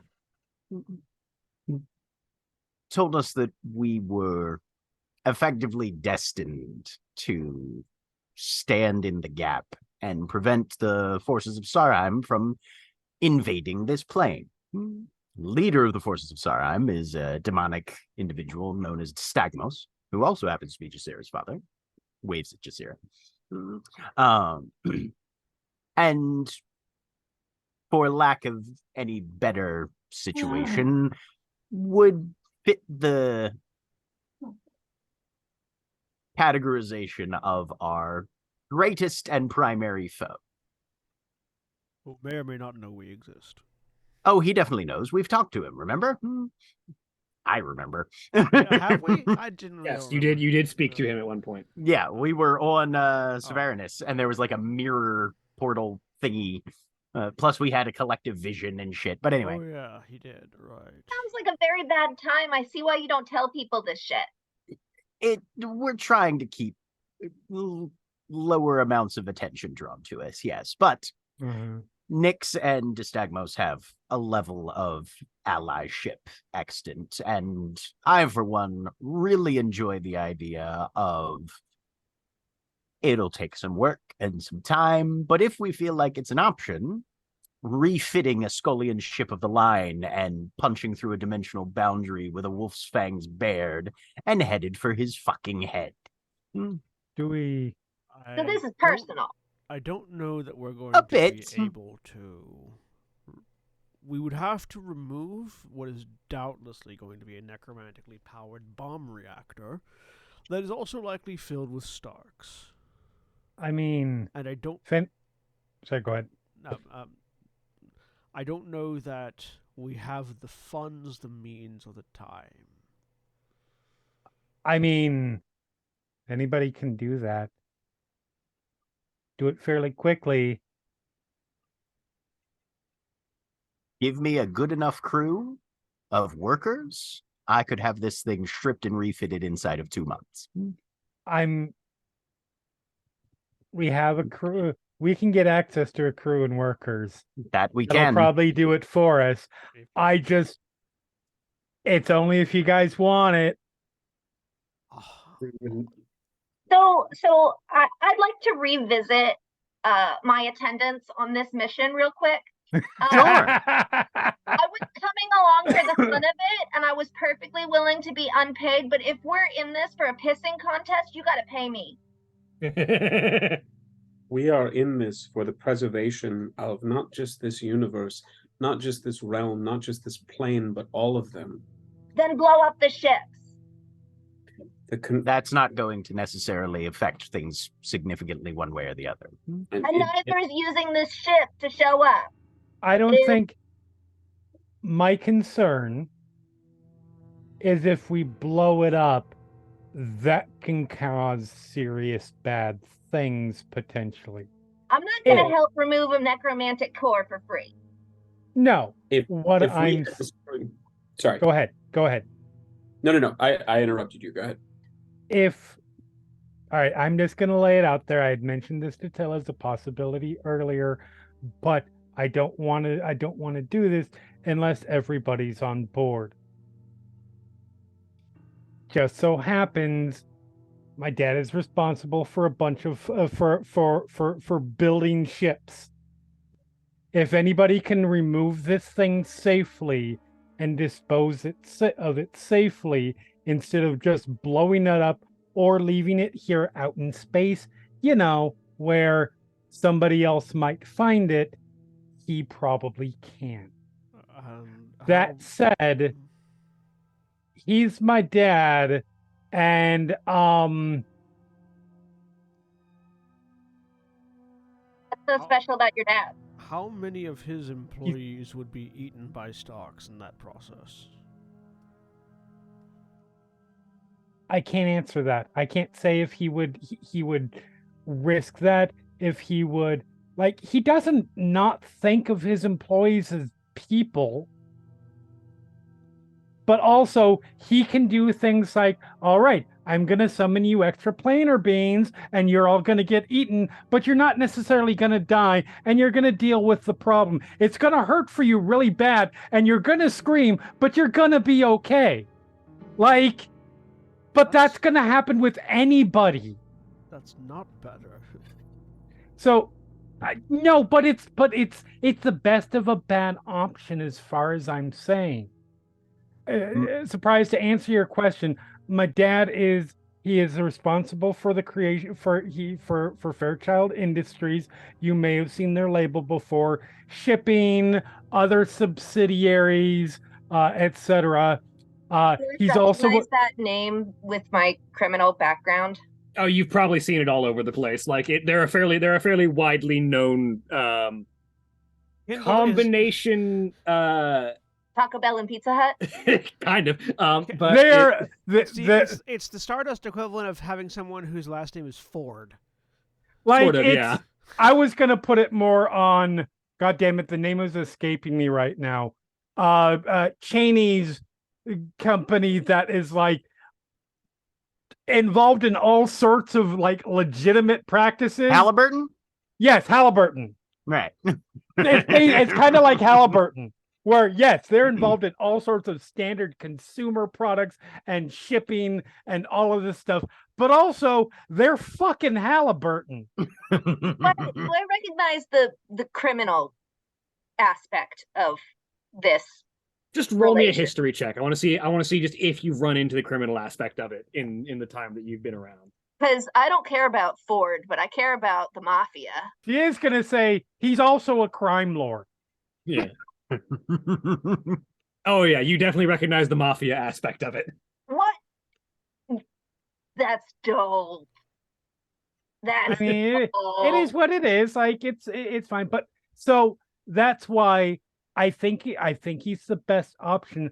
But I didn't want to just call him without, everybody having a chance to weigh in, because I understand the reaction to try and eliminate an imperative threat that's facing you directly. On the other hand, we have longer game options to consider, and the fact that I haven't said this sooner honestly feels a little surprising. Never look a gift battleship in the mouth. So what is it that you actually want us to do today, though? Because reconnoiter the surroundings and see if that's an option, that we could actually refurbish this vessel or not. The thing about gift battleships, though, too, is that when they are being given to you by a known enemy explicitly as a trap, you should look them in the mouth. You should not go, I see this trap, I'm going to walk into it anyways. It's an aphorism, but I understand your point. Yeah. Dad always says you don't look a gift horse in the mouth unless that gift horse is given you by somebody you don't trust. Because then if you look it in the mouth, it might spit hellfire into your face. I'm just a little bit concerned because there were at least 1,000 zombies on the last ship, and now you want us to wander around this one after we've already confirmed that it's zombie boss lady wants us to look at it. We were still going to have to walk around this one anyway. We haven't completed our investigations here. Well, our investigation was to determine what happened. And what happened is this pirate lady went and put a bunch of zombies on 3 ships and then stuck them here so that somebody would get hurt by them. Yeah, actually, that's a thing that happened. I honestly, Till, I do think we have pretty much completed our assignment at this point. That's what I'm here for. I'm not sure what else you think we're going to find. We would suggest that we should at the very least explore enough to have a reasonable threat assessment as to the ship. Surprise, you suggested detonation of the ships. You suggested the detonation of the ships, but had we done so on the last ship, we would have released the Necros virus, therein and done Mhm. and Just Us will express this in a more cogent way than Just Us's player can, but aerosolizing that into space, which isn't a thing, but I'd assume there's a sci-fi version of that. Yep, that's gonna get Surprise to shut up. Yes, we don't want to blow them up, but we do want to get them out. Right. Certainly. And we would not want to send any crews, reclamation crews, detonation crews, or otherwise into an environment that may be dangerous or even fatal for them without having explored and evaluated it first. Now, as far as options, I will agree we should look further on just to make sure that we're not missing anything crucial, but I don't know that we need to do significant further investigation. However, if we're looking for a way to get rid of these vessels, yes, Kendall's father is one potential aspect. I will remind you that mine is as well. Indeed. I'm just as- mine can get here now. Yes. When we need to. Mine can get here in a short while and can get rid of them in a way that doesn't sacrifice or cause extensive undue pain to a workforce. What would your father do with Most likely, he would strap a automated scavenger rig onto this vessel with specific coordinates for redeployment and detonation, or redeployment and incineration, depending on the best method of removal at hand. Someplace uninhabited, unpopulated, and unlikely to damage any nearby ecosystems. Is your dad a crime lord too? No, he is. My father is the founder of Starbreaker Arms, a dwarven weaponsmith satellite. My dad and BT Dubs, by the way, if he asks, I have no idea he's a crime lord. Just putting that out there. Oh, well, I knew already. We're Right. not interested in your knowledge and power play within your family. We have grave concerns as to what your family would do with these supplies. Not Of the two much. options. We would, Honestly, he would probably, based on past experience, he would probably find a way to remove the necrocores and plane shift them off to the negative energy zone, would be my guess, where they're free to run as young energy core necro energy cores should be allowed to do. Born free. Like I was thinking detonating that, them but I is was a- thinking dead free. detonating them is a really stupid idea because we don't know what's in there and we don't know what it can do. He'll just, like, my family doesn't deal with necromancy.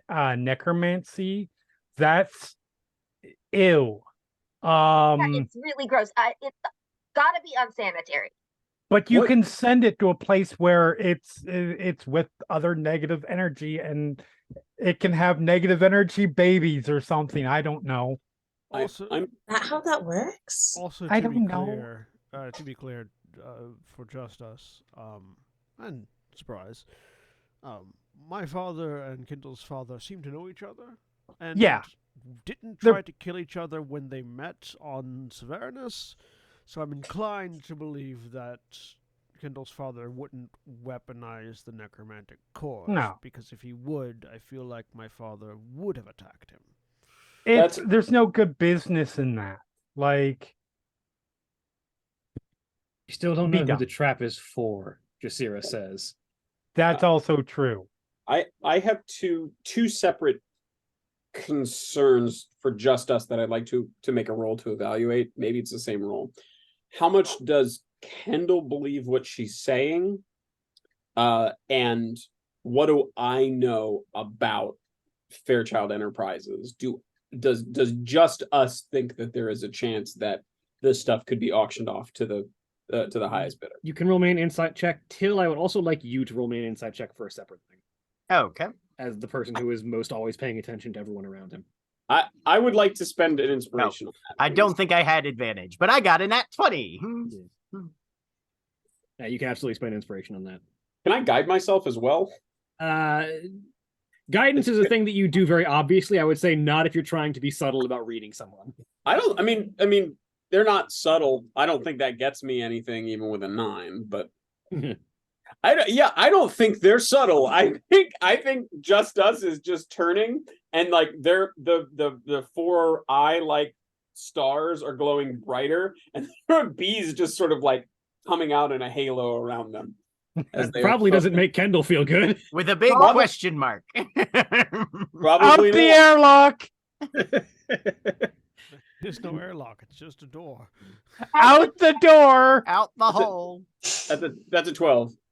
So I would say there are two things that Justice picks up. First of all, Kendall is on the verge of flight or flight at this moment.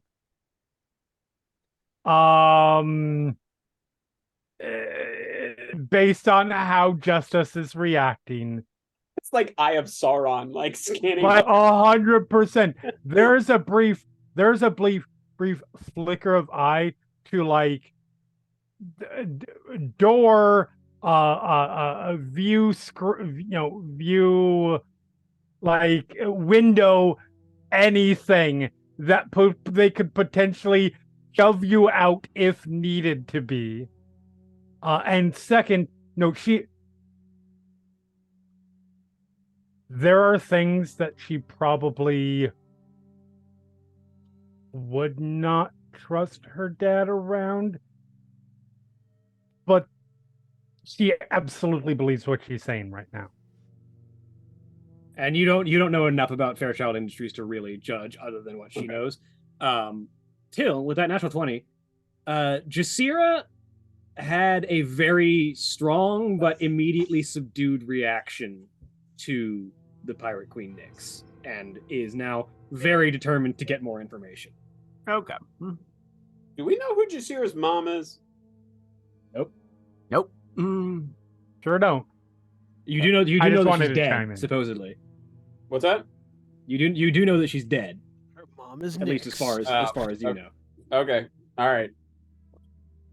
Well, You do know that her death, to reiterate you some of the information I gave you, her death is part of what triggered Dystagmos' spiral down into, imperialist demon lordness. Yeah. Okay, cool. All right. The intense Sauron-esque focus fades back in, and is there a I was gonna say, is there a viewport? But there's just a big fucking hole, right? there is a hole in the bridge. Yes. You can get a close-up look if you want to be a little more threatening. I'm just saying. They actually sort of turn, the light fades, and then without saying anything else, they just sort of turn and walk over towards the hole. In fact, I'll make it interesting. They walk over basically to the edge and stand with their back to the rest of the group looking out. And I would like to start casting augury. Right. Asking. I believe that takes a minute, yeah? Yeah. I feel like with a 26, even with back turned, I can tell that Just Us is casting something. Yeah. Yeah, there's in fact, I think what's happening is they walk over and are there's sort of a low hum, not unlike the buzz of the bees, but sort of halfway between that and the whine of an old light bulb when you turn it on. Yeah. If I can use that for the verbal component. Yeah. And then somatically, they are taking out a series of crystals and lenses and sort of trying to refract the light. Pardon me. It's been a long day. Refract the light into a pattern of significance on their chest plate. Okay. If that would work for the somatic and material. that components. works. To continue while it's happening, because that takes like a minute to cast, right? Yeah. Yeah. So they, I mean, if somebody stops them, they will stop, but they're just like, all right, it's spell time. Continuing the conversation while that's happening. Either way, we have a couple of different options for getting rid of them once we're ready to. But if we're wanting to figure out who the traps were for, other than us, Yes. I would think that the best place to do the most likely point of activity that would have resulted in additional conversation would be the cargo bay or near the reactor core. Let's try the cargo bay first. Not to be clear, not in the reactor core, near the reactor core, like in Of the course. hallway leading to the door or whatever. Shawnee, is there any role that Till can make to be like, this is not a freighter? Obviously you need a place to store like munitions and shit like that in a magazine and whatnot. What would be our best armory, yeah. I was gonna say, but military places, it's not like, hey, we have a big storage space where we throw everything. They usually break things down into munitions, rations, fuel. Those are usually very compartmentalized. Does he have any idea of where would be our best bet for that sort of thing? Roll me your shipwrights tools with your wisdom. Okay. Just because that'll represent your knowledge of generally how ships are built and laid out. Could I assist with that? With this is a recollection. I don't think you can help someone with their memory. Fair. I'm gonna use my last inspiration.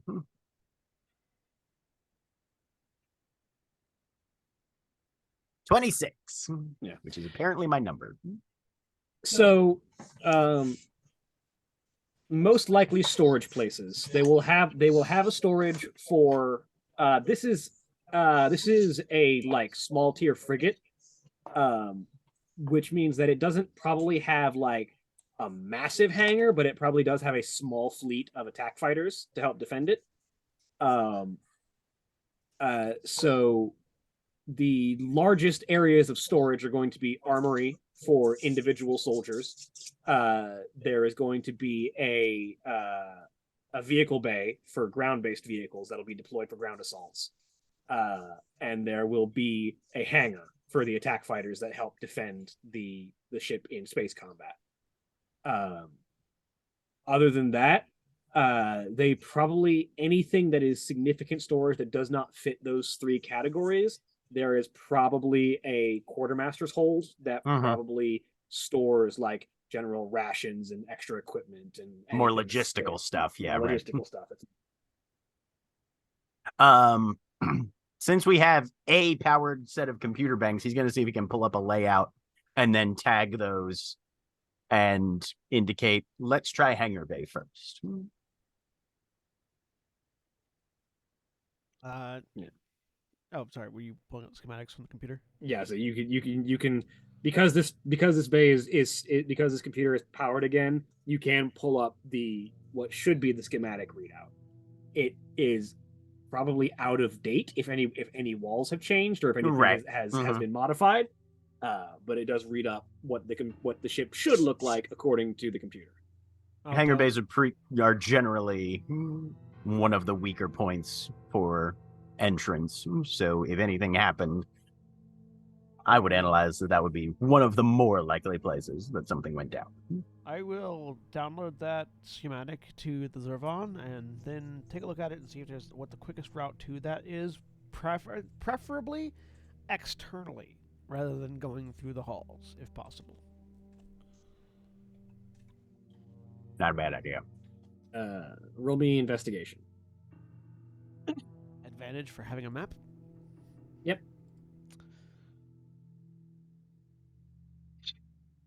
I don't have any inspiration, so I can't reroll that 3. Can I help to let you reroll? That was already advantage. That was already at advantage. Oh, okay. I rolled a nat 1 and a 3.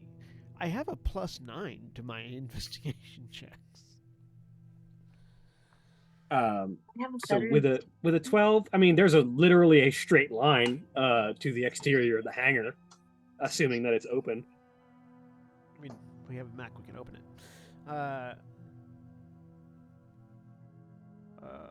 So the quickest way. Surprise has said that they're good at entrances. The quickest So route. between Surprise and the Zervon. The quickest route to the hangar bay would be externally, I'll say. Just projecting, projecting the map here through my battle fist, just sort of above my hand, and sort of drawing the line. Which I would recommend, if only because it keeps us from wandering the halls and potentially getting jumped by another zombie. It's not a bad plan. Since we know since we know the ships are trapped, we may want to prioritize non-traditional methods of traversal. Let's take a quick flight then. As I turn to see if Just Us has finished their spell. You're muted, Craig. Yeah, if it's been real time, we're well over a minute. Yeah, so yeah, you finished your spell. I am asking the light and Soul is the human sun god, or no, the radiant one is the human sun god. Soul is the dragon goddess of time and sun. So I am reaching out to Soul and asking if we were to contact Fairchild Industries, what would the outcome of that be? And it can be wheel, woe, wheel and woe, or nothing.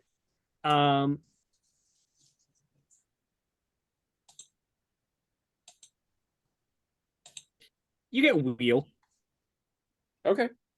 All right. Good results is fairly vague, but you know. Yeah. I mean, it's not like a wish spell. Like Soul's not gonna like fuck me over by being like, oh, it'll be good for just Stagmos. Like, right? Yeah. All right. Like there's a 25% chance if you keep casting it that you get a random reading, but yeah, the first one is like first one's free. All right. All right. They turn around, pack up their lenses, and come back to the group. What are they? A wedding photographer? Pretty much. We can cast ceremony. Don't tempt me. I will marry somebody in every camp. I was gonna say, looking at Xander. Yeah. Can I pull Kendall aside? Just no.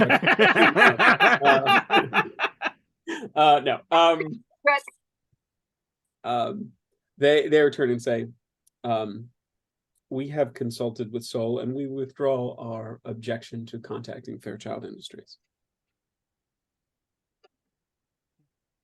All right. Well, we'll have that tabled for the future. But let's take a flight. Wait, sorry, Jeremy. Did you say hot? Okay, just making sure. Look, it's the Paris Hilton. This is a term I use to express general approval. Correct. But for just us, can we try to make an insight check? Sure. That's a 21. Okay, you piece together. Okay. But no, Till will be like, all right, well, we'll table that for future reference if we decide to go that route.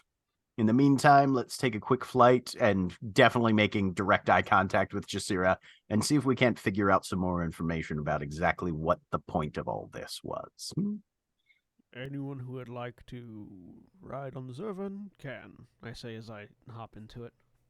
Till pops his wings and heads out, but just enough to still let the Zervan take point because he was listening. Yeah. Jasira's wings also emerge, and she just sort of hooks her arms under Strida and carries her. I'll ride along. I hope those two get together. It's easier than using the jetpacks. And there That's the word. Behind the shoulders of the Zervan, there are very obvious hold points for hands and feet. So you can slip your feet. You can grab and slip your feet into handles and hold on easily. Is there room for all of us? No. There's all of you that can't fly, genuinely. There's probably room for 4 people total, on the back. Yeah, because it's a large thing, Yeah. Yeah, so like you wouldn't be protected from anything, but you can like those of you that can't fly, which Clip is in, right? yeah, which is the two of you, the two ethereals, Kendall, and the remaining one is Xander. So yeah, the Yep. 4 of you remaining could. Oh, where does absolutely- Xander get positioned? Where does he end up sitting? In Kendall's It's very lap. pointed, and I'm offended. Oh, please put him in Kendall's lap. Please. Xander tough right, guys. Xander right shoulder, Gotta be Surprise again. left shoulder, Kendall right hip. Just get the idea of one time just somebody being the only passenger and it looks like a goblin shredder, but it's actually being piloted from inside rather than Yeah, just right. somebody on top. And All yeah, form ahead. I mean, they would at least have cover from anything attacking us from the front. how does Zervan. Mistle seem? She's fine. Okay. She seems a little dazed. Okay. I guess is the best way. But she's currently on just us. Okay. Mistle, we feel for expedience's sake, we may ride with the Zervan. Would you be comfortable riding with us as we do so? Yeah, that should be okay. It will be a fun little stack. And we climb on. So yeah, Zervan will begin climbing along the exterior. Well, the Zervan just sort of climbs across, just keeping one hand on the hull of the ship at all times makes it pretty easy because you just have to basically just grab and push as you move in 0G.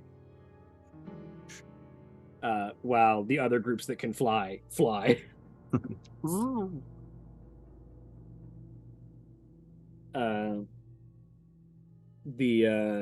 flying groups make it there first, obviously. And as you get there, it does appear that the hangar doors are shut.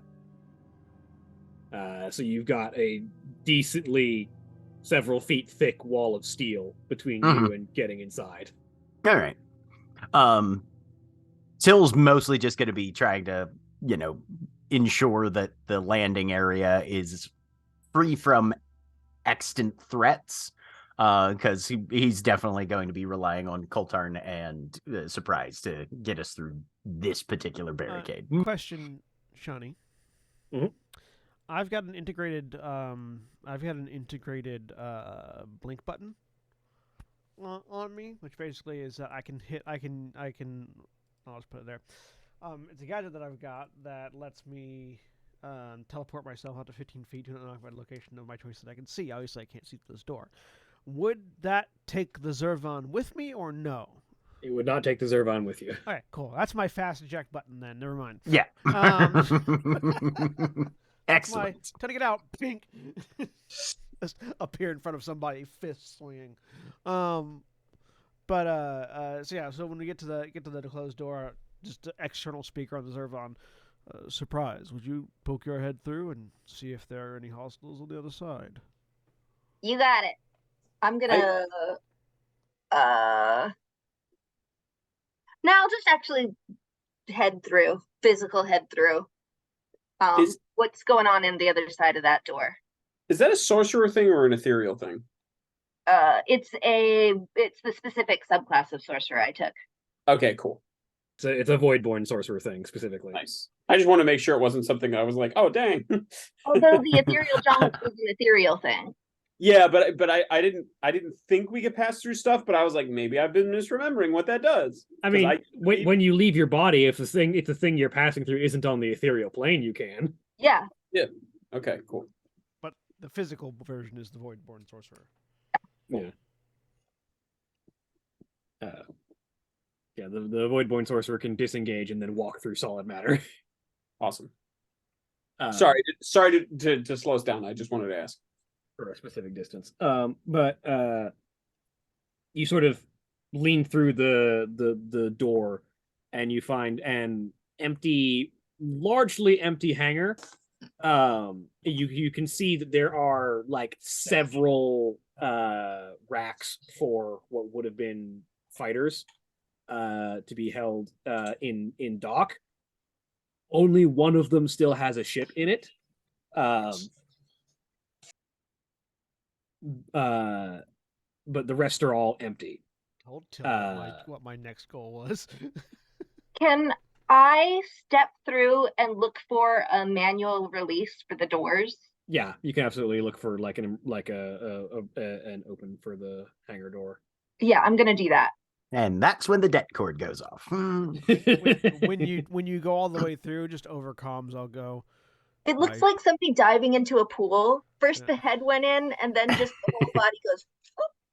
I take it that means it's clear. Surprise. I can't hear you. You're on the other side of a wall. Do I we know not get you a comms. comm? Oh, I thought we yeah, got you a I comm. thought- Yeah, I was gonna say we got you a comm. Comms existed. Yeah, give me a sec. I'm looking for that manual release. If you can't find a release, just point me to the weakest point of the door, and I'll bust through. You got it. Investigation. Yeah, roll me investigation real quick. I'm looking for either a manual release or a weak spot. Yeah. Or a party. Or a party. Surprise is always, or a way into the ship. Okay, I rolled a 4, which means I get distracted and don't actually look. Instead, I go immediately to that fighter pilot. Do you have an inspiration you want to use? No, I'm down with getting distracted. So Surprise just sort of looks around for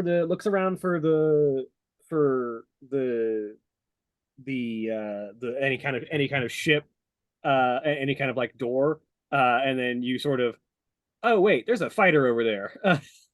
Yep. That's cool as fuck. I wait. Yeah. Oh, go ahead.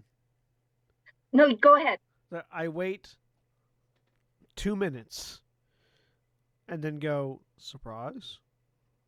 Yeah, this fighter is dope. Guys, you should come in and take a look at this. There's a fighter. And then I will ram a fist into the door, considering that apparently it's not switched around.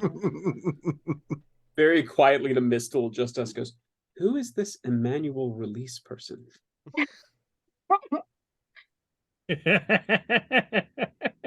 Probably someone new to the group. 21 to hit the door. Yeah, you hit. Roll damage. So Demolisher means that double damage versus structures. And again, powerful blow means I ignore resistance to bludgeoning damage, and if I exceed the target's AC by 5 or more, it must succeed a strength saving throw, or be pushed back 5 feet per damage die, or knocked prone.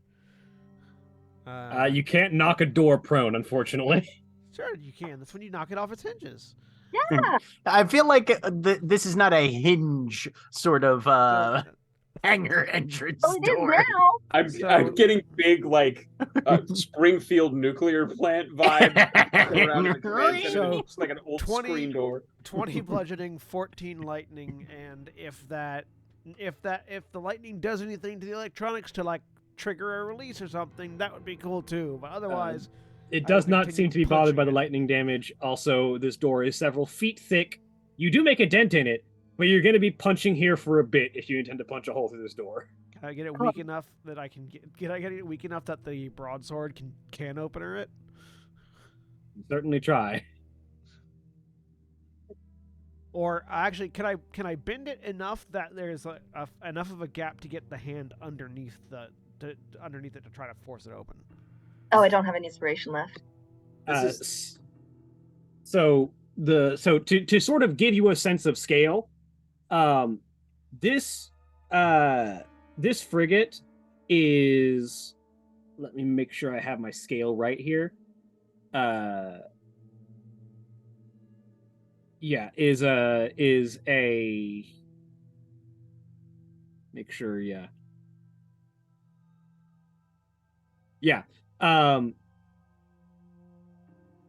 Is a Maverick. It's a Scolian version of a Maverick, but it's altered on the regular human Maverick design. But it's a Corvette, which means that it is about fucking massive, we'll say. It's about fucking massive. Approximately massive. Okay, so having Give or take. so seeing how thick that, do I think I could probably get to the other side of it with my blink button? If you could see the other side, maybe. Yeah, that's fair. I can't see through it. Colton, we could assist you if you need some embellishment to your abilities. If you have a way to make the mech punch harder, that would be great. Can I Surprise, enhance is there it? really not a interior release panel?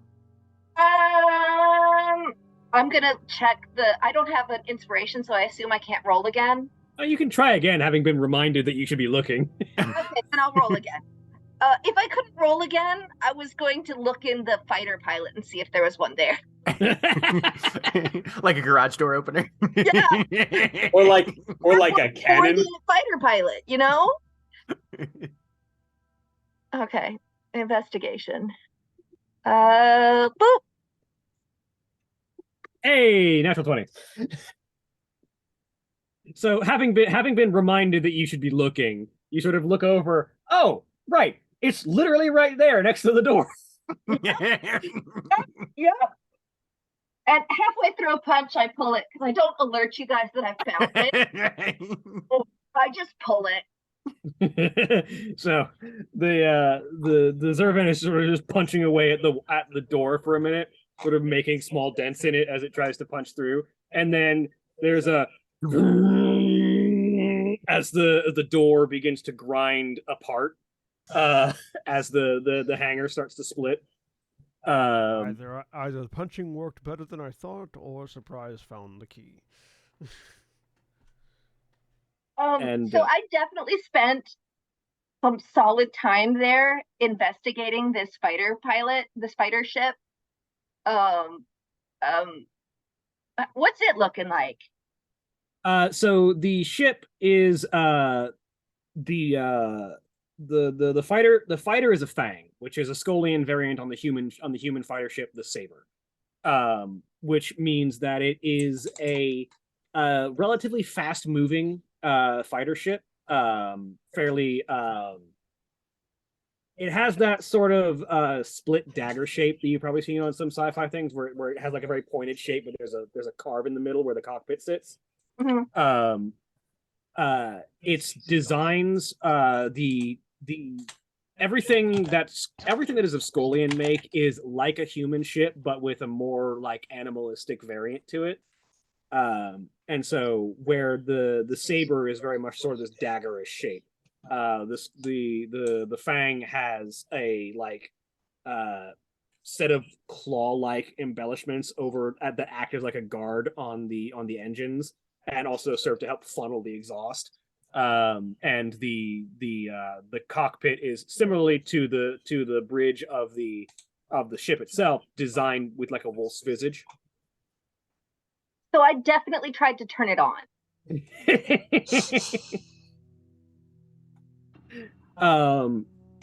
Are you trained in space vehicles? I have piloting. Yeah, piloting as a skill? Yeah. Oh, no. So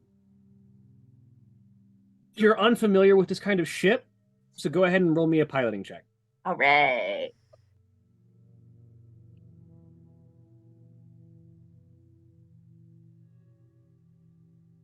Piloting is a dex check.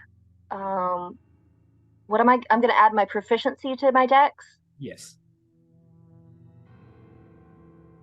You can put piloting as a skill check, like it's like a tool proficiency. Oh, Yeah. Can I? Yeah, You can add it as a tool proficiency onto your. proficiency piloting. Does that? What? That's just the other proficiencies. If you put it, pull up your character sheet. How do I roll piloting? Nice. This? Like that? Did that roll it? Yeah, Yes. There you go. Yeah. 19.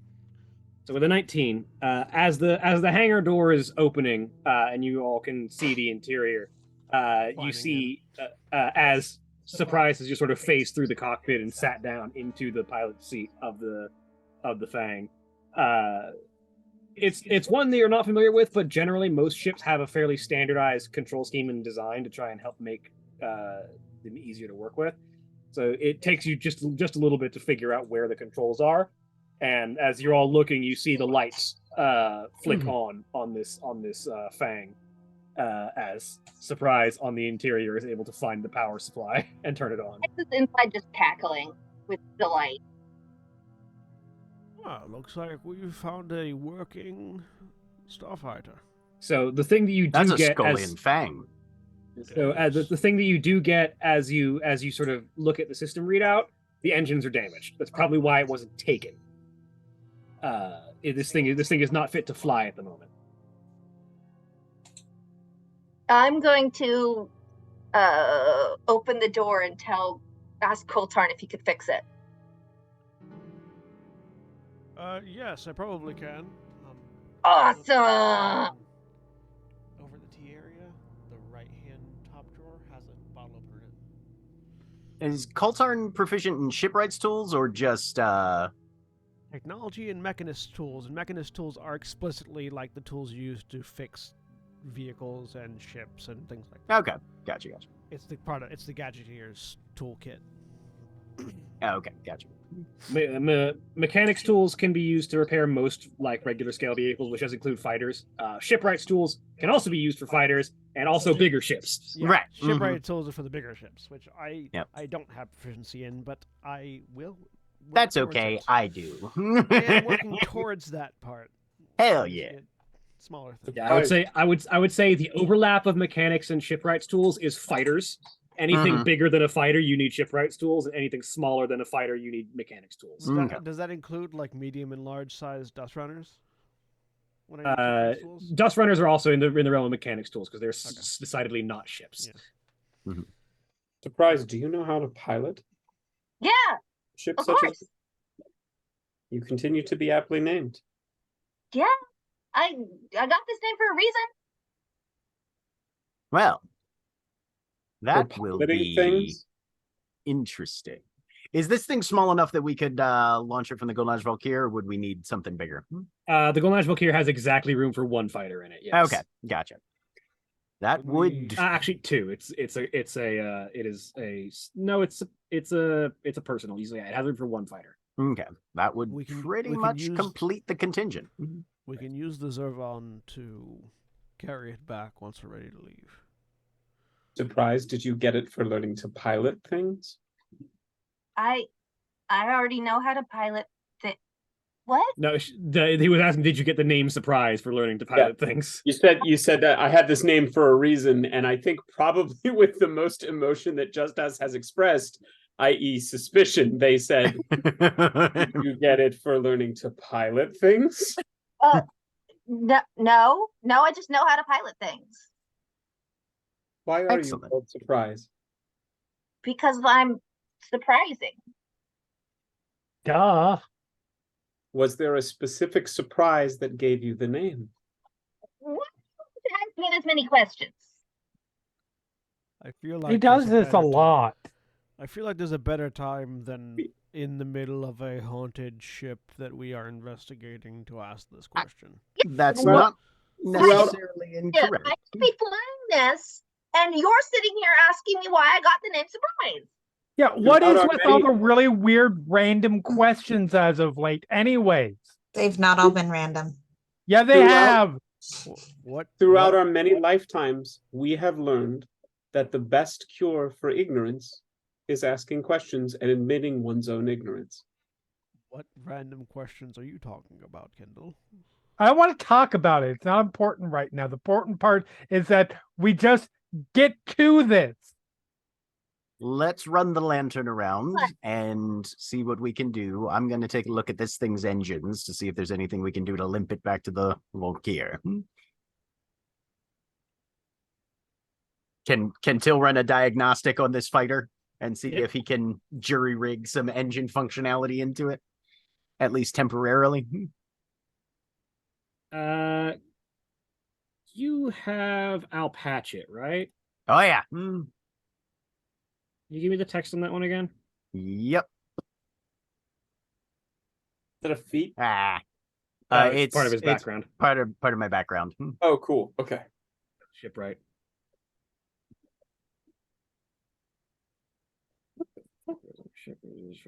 Back on there.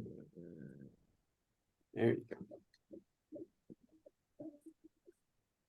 Yeah. Let me double check the rules for systems. All right.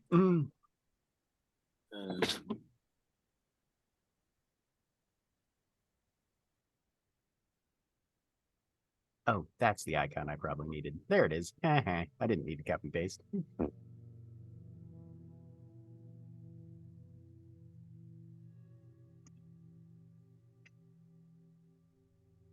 That's cool. What is that background? If that is not spoiling anything. Oh, yeah.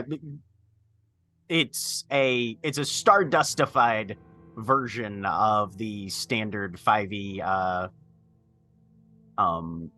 shipwrights background. Cool. Yeah, which is from Ghost of Saltmarsh. I was like, not standard, but goes to Saltmarsh. Right. I dig it. Mhm. Yep. Which is a thing we should play at some point. Nikki's running one of those for her start playings. Yeah, I know. So, Yeah. but yeah, no, What, Ghost of Saltmarsh would be Saltmarsh? fun. Yeah. Yeah, it's fine.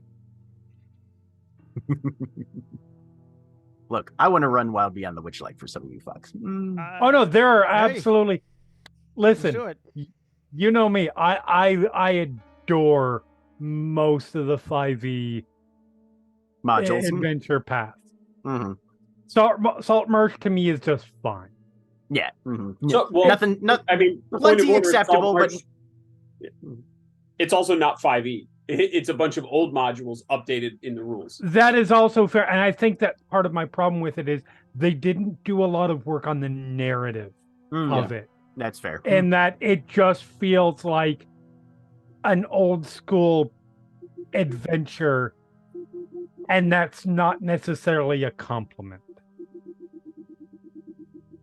I like old school adventures, but So yeah, I would say that you can use your Alpatchet to temporarily restore, to like basically reroute power to this thing's engines and get them functioning again, Okay. which will get it able to move. Okay. I It got won't my last two, long, but Right. my two new character names from tonight's adventure: Emmanuel Release and Al Patchin. My brain kept turning Alpatchet to alpaca for some reason, and I'm just like, why are we talking about an alpaca? But yeah, no. And while he's getting elbows deep into this and pulling out all of this weird natural fiber stuff and putting like plant pastes on this thing that are growing these tendrils that are electrically conductive and shit, Till will just look over towards Just Us. Can you break out that lantern again and see if there's anything of note that happened down here? Yes, and they will do so. so having had time to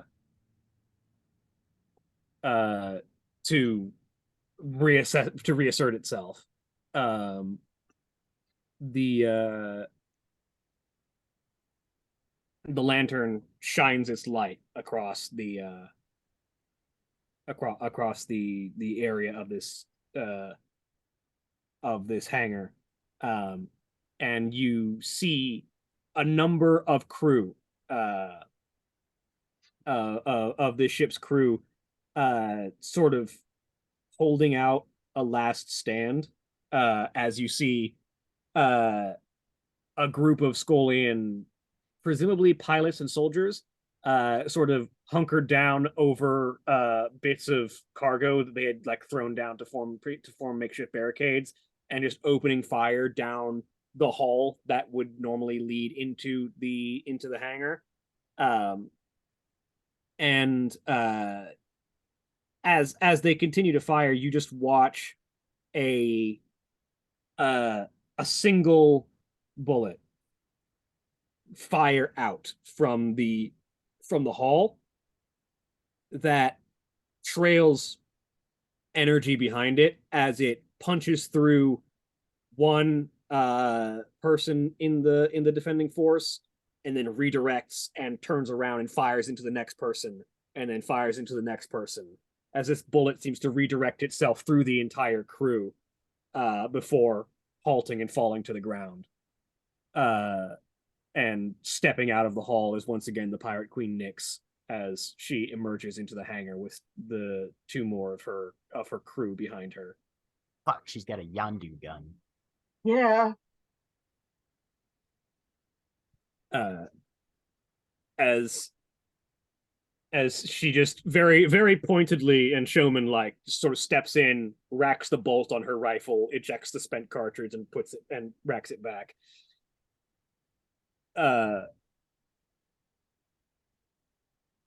And she looks over to the 2 next to her. Get the rest of the boys in here and get all of these fighters that are functioning back onto our ships. They'll be useful later. I think we're just about done here. The rest of the crew should be getting cleaned up as we speak. And from there, this lovely present will be ready for our friends. I wonder if the girl will bring her companions over. Well, we'll deal with that one later. This is more for our friends in high places. Let's see if they fall for it. If not, it's not really a problem. It's more of a message. And the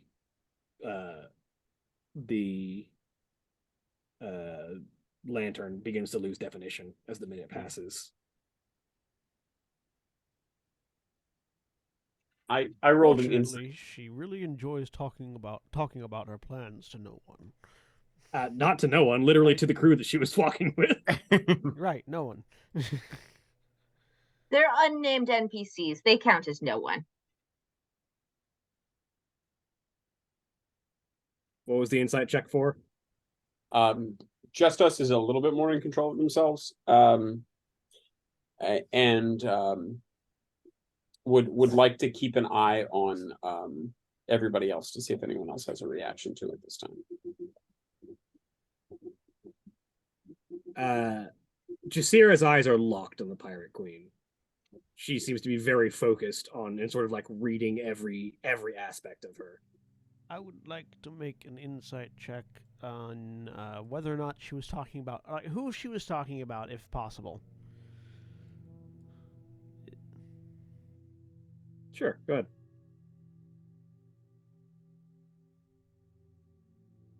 $17.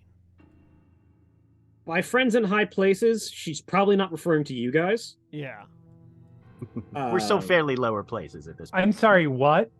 We're only level she 9. We're she not said high friends places until we're... plural. If That's it was true. Kendall, it would just Plural. be friend. We're Right, also yeah. we're Fair level enough. 9. We're not considered in high places I got you. until we're level 11. Sure, you can think that. Yeah. As far as the girl and her companions, hard to say. Well, no, Till's up to his elbows in a ship engine. He wouldn't have had a chance to look. Yep.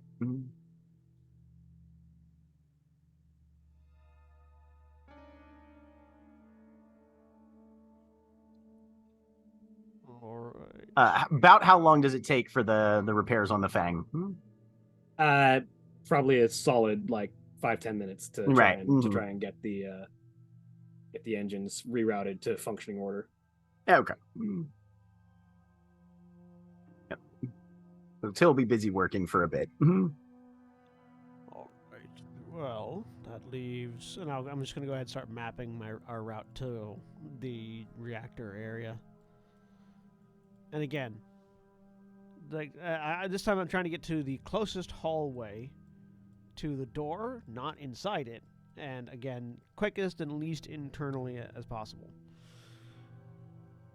All right. Well, you begin to use the map that you've picked up of this ship to try and map your way to the reactor. As you do, Kendall, the motion tracker starts to go off. Guys, we've got activity. Which way? Incoming from the hallway. And as you say that, as you look down and see a number of motion icons coming in from outside of the hangar, that's where we're going to end for the week. Yo, Say goodbye, yeah. everybody. Bye. Bye. Bye, everybody. Goodbye.